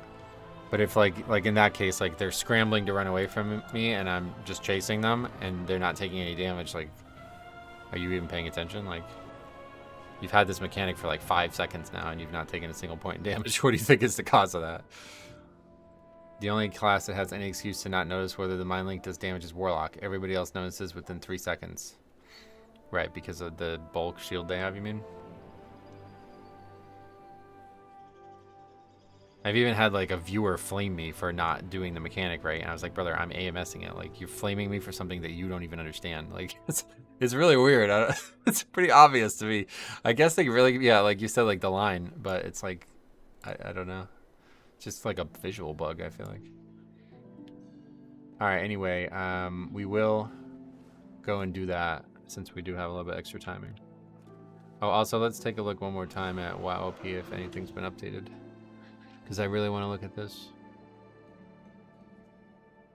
Okay, yeah, these are the 2 runs. Okay, perfect. Wait, are they? What was the run I said I wanted to look at before? No, it was this one, wasn't it? Why is that one not on there? Oh, this is the one. Yeah, I thought it was the one we just ran was on there for some reason. Okay, so this is the one. No. Why does it keep having the wrong color? It's like a bug, I guess. I keep getting tricked by the comp, but it's not actually a bombkin. It's a rep pally. No. No, that is the run. That is the run we just did. What the fuck? The other run is not on here? Oh, that sucks. That was the only one I actually wanted to see, too. That's frustrating. Oh well, whatever. That run was solid, though. I guess everybody was above average. The monk was the best player in the run, statistically. Damage was terrible, though. Wow. Yeah, see, okay, so now we can see Mistweaver is like actually insanely good. The spec median is 110k above the roll median. That's insane. So that's got to be the best damage dealer right now, right? We've seen Disc a lot, too. Let's see if we can find a couple other healers. That guy was the Holy Priest. I would have liked to see that if it was actually completed, but it was not. But I get... Oh, we can still see the spec median, though. Oh, yeah, so Holy Priest is way below the spec median. Or the roll median, I mean. And then Resto Shaman. Let's take a look at that one. Resto Shaman is also below. I thought they'd be above for sure. And what other specs have we played with? Is that an actual Resto Druid? That was a while ago, right? Resto Druid. Damage per second. Oh, wow. Holy bot. Oh, my God. That's almost half. They're almost half as bad as the median. That's crazy. So Mistweaver's the top by a lot. And then we probably have Disc as second. I think we actually see... Yeah, Disc is definitely above. We can actually see this... What would you guys say is like the best dungeon for damage? Eric Kara, maybe? No, Dawnbreaker. Let's do Dawnbreaker. Yeah, we can actually see this here, right? Yeah. No, it only shows HPS. It doesn't show DPS. Fuck. Unfortunate.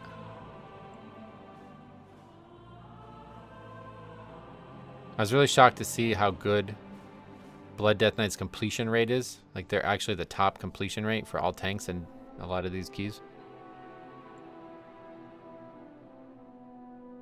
No, anyway, I'm sure there's a way to see it, but... if they didn't stack on the tank, it's not really on the tank, though. Easiest IMO is to pull it from the middle, stack, all move one direction, and let the tank handle Mind Link. Right, yeah, that's kind of what we were trying to do, but... Choose to prop pallies, de-essing, and spell warding all Mind Links. Oh, wait, wait, all Mind Links can be gone with spell warding? So what, it doesn't put the lines out? Is that why there's a disconnect here? I would like to see Disc median at 14. Can we see Bombkin DPS ranking? Sure. From the last run, we can take a look at it. In terms of where they are compared to the median, they are slightly above. Not by a lot, but a good amount, I guess. And that guy was quite below. So another gray DPS parser. But it was like a relatively clean run, so everybody gets a above average parse basically, but in terms of damage, we had two big outliers that were seriously underperforming. This guy, I wouldn't say like significantly underperforming, but the Frost Death Knight was the only guy who was actually above his specs expectation. Prop Pally can skip 3 out of 5 links, but in high keys they need Divine Pull. Oh, really? UGG has DPS per dungeon. Oh, yeah. You can see the DPS for healers actually on that page if you want to know how. Yeah, how do I? Yeah, tell me how to do that. Did I miss it?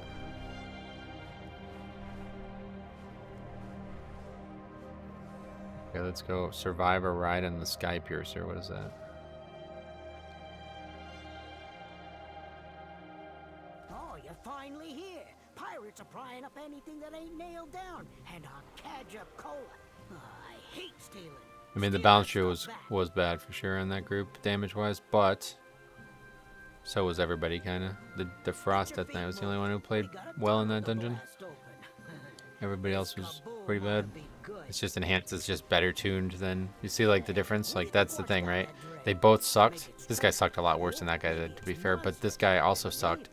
It's just his suck is still better than the roll median. His suck is fucking a lot better than the roll median. Well, not a lot, but it's like significantly better than the roll median. Where this guy's suck is below the roll median, even though his class is slightly above it, you know? How would you compare yourself to Kyrasis in terms of tanking? I wouldn't. I don't compare myself to other people. Okay, what is this thing? What do we have to do here?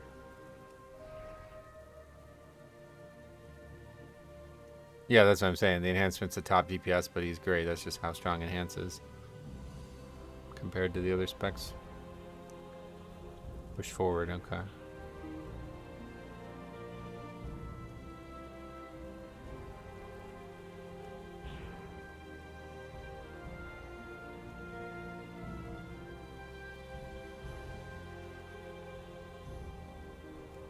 You right click and click inspect element, go to the network and refresh the page. Oh god, alright, that's okay, we'll do that after I finish this. Didn't think it was gonna be like that. That's wild though, 1.9 million is great into 14, I guess. Yeah, I mean, it's also partially because of the way the dungeon unfolded. We didn't get like big pulls in the maze, like nobody helped pull the maze, so we didn't have anybody who could pull it, I guess, theoretically, but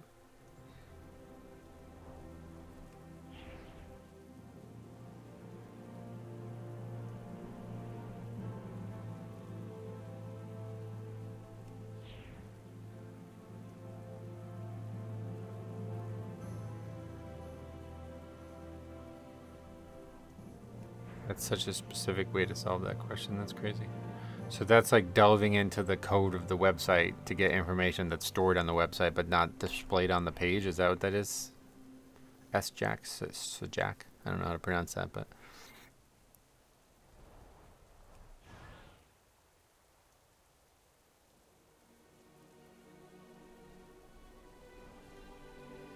It's just you looking at the API. It's the request the website makes to the back end. Gotcha. I don't know shit about that.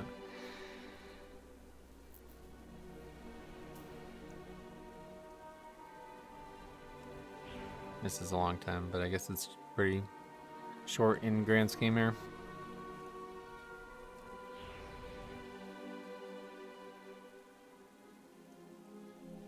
Just boring.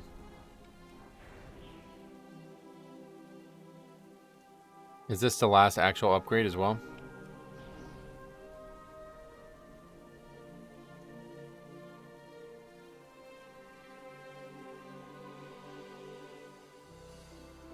Yeah, I think so too. Probably they're thinking of adding it there if they have it in the API. Okay, that makes sense. Come on in. Time's a waste. Don't work too Wings hard. of the Siren. So now we can actually fly here. Is that how it works? That's cool, I guess. Doesn't really matter. The place is so small you don't really need to fly. 658's the max. Got it. Okay, so let's try that. So we got to go to the page. No, dungeons, Dawnbreaker. Wait, hold on a second. I just want to see some. 71.5 we're now up to, so that's pretty good. Thanks to that 83 we had. Okay, anyway, dungeons, Donnie Breaks, Hackerman.gif, yeah, right. Okay, so right click and click Inspect Element. Inspect Element. Wait, do I actually? Then what? Go to the network and refresh the page. Go to the network. What does that mean?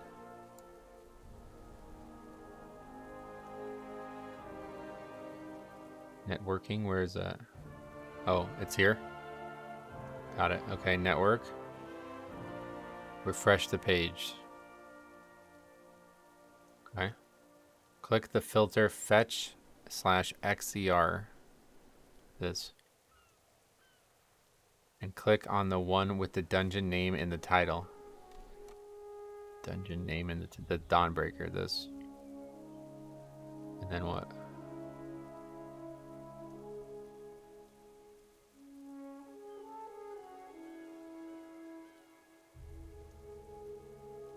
Did I do something wrong? Now response tab. Oh wow. We will not tolerate a threat to our airship on this island. Holy shit. Okay, that's very interesting. Allies of the Arathi, prepare for battle. Oh, it's got the dungeon completion rates as well. Why is that not on the fucking page? A barrage of cannon fire will reveal its presence. Prepare yourselves. Whoa, wait, am I confused? What is 2, 3, 4? Is that the key level?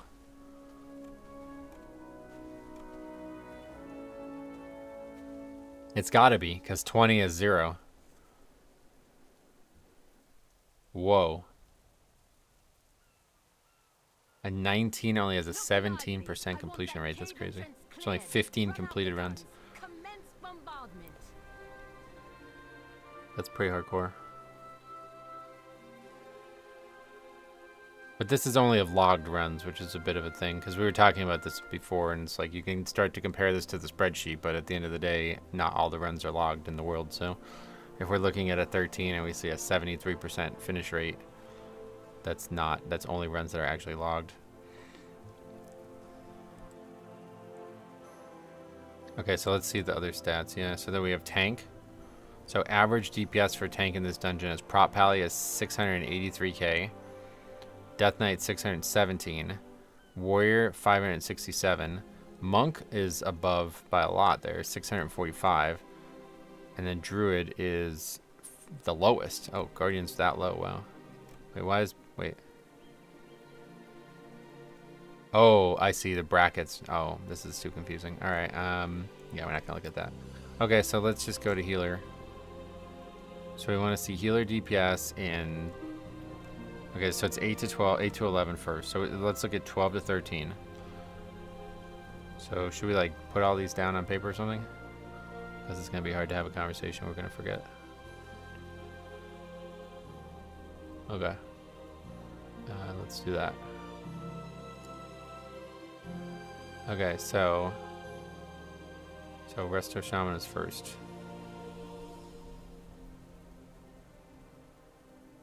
One 73304. Dix Priest. 264155. For some reason now it's in different order. So next 12 to 13 is Preservation. 201903. I forgot that was even a spec. Well Holy. done. An exemplary display. The cave is open. Troops, deploy. 122973. And then Druid. We're still looking for Druid. Or Monk as well. 268912. Resto Druid, that one. 96. What? Not even 100K? Brother, what is up with that fucking spec? 280.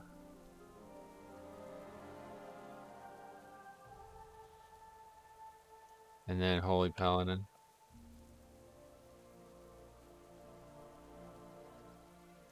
That's not that one though. 12 down here.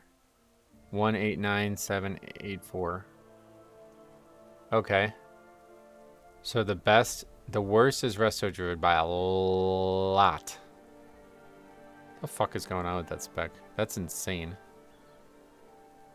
And then next is Holy Priest. They're pretty bad too. Then there's a gigantic jump. Then we got Resto Shaman, third to worst. This is really surprising. And then Holy Pally.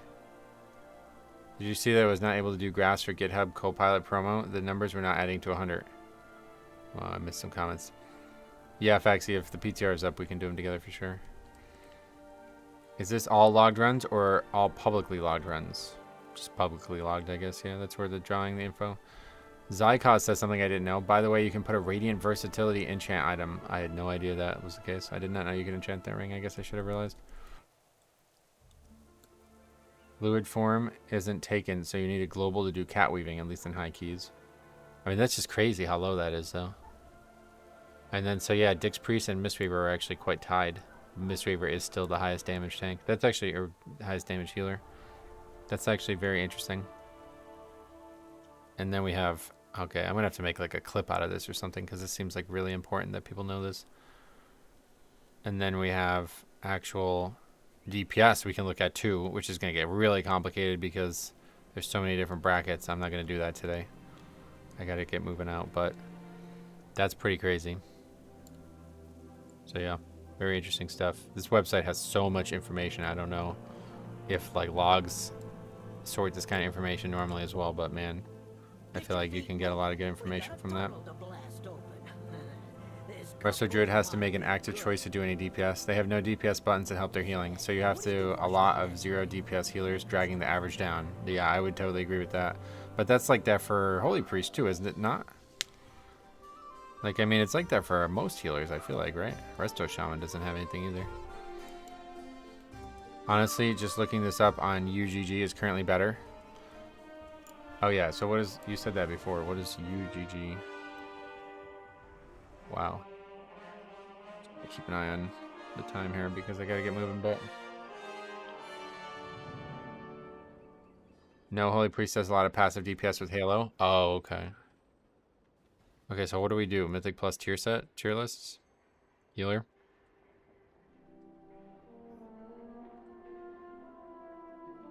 But yeah, but we can't sort by level, it doesn't look like. Dawnbreaker?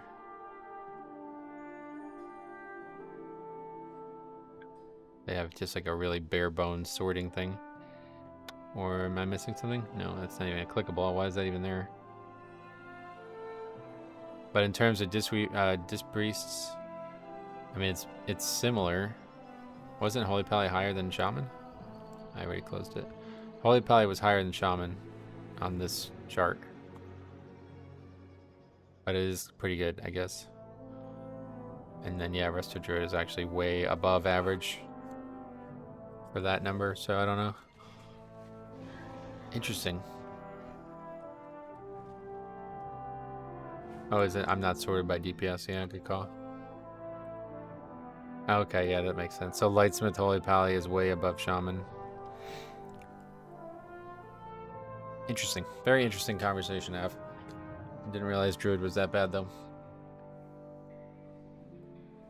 It'd be cool if the DPS was also split into key levels. Yeah, that's why I like this current website. That's why I like wowop.io, because it breaks it down into key levels like that. I think that's really valuable because I truly don't give a shit about low keys and DPS. That's obviously going to be inflated. Oh, we got a toy. Anyway, let's go get our enchant, then I gotta go. But we will be back tomorrow one way or the other, probably with more live keys, but if the PTR is actually up, then we'll do PTR stuff. If WoWP can combine all of that and give key levels and hero specs, then it would be so interesting. Yeah, I would really like that. I think it would be really good. Enchant ring. What's the name of it? Devotion? Is that the right one? How much intellect or... No, not even close. 315. It's called Radiant. Nope, that's 265. Oh, I clicked like a rank 2 one or something. That's why. It's crazy. I did not know you could enchant this ring. Of course, you should be able to, but I think it makes sense to look at the highest key levels to see max potential DPS the class can do. Yeah, the problem is it only does 14. Whatever. But it's interesting stuff. I see it the opposite. I think the highest key levels are irrelevant. Yeah, I would say like the absolute highest are pretty irrelevant, but I think like it would be good if you can sort more by dungeon like number, because I definitely think like a 2 and a 20 are different in terms of how much DPS the healer can do. Like if you have a low key, the healer literally can just do full DPS the whole way, you know? Highest key levels are not where you do the highest DPS, but where you need to survive the most. Yeah, but at the same time, the higher the key level, the more important the damage is too. I don't know. It's a confusing conversation.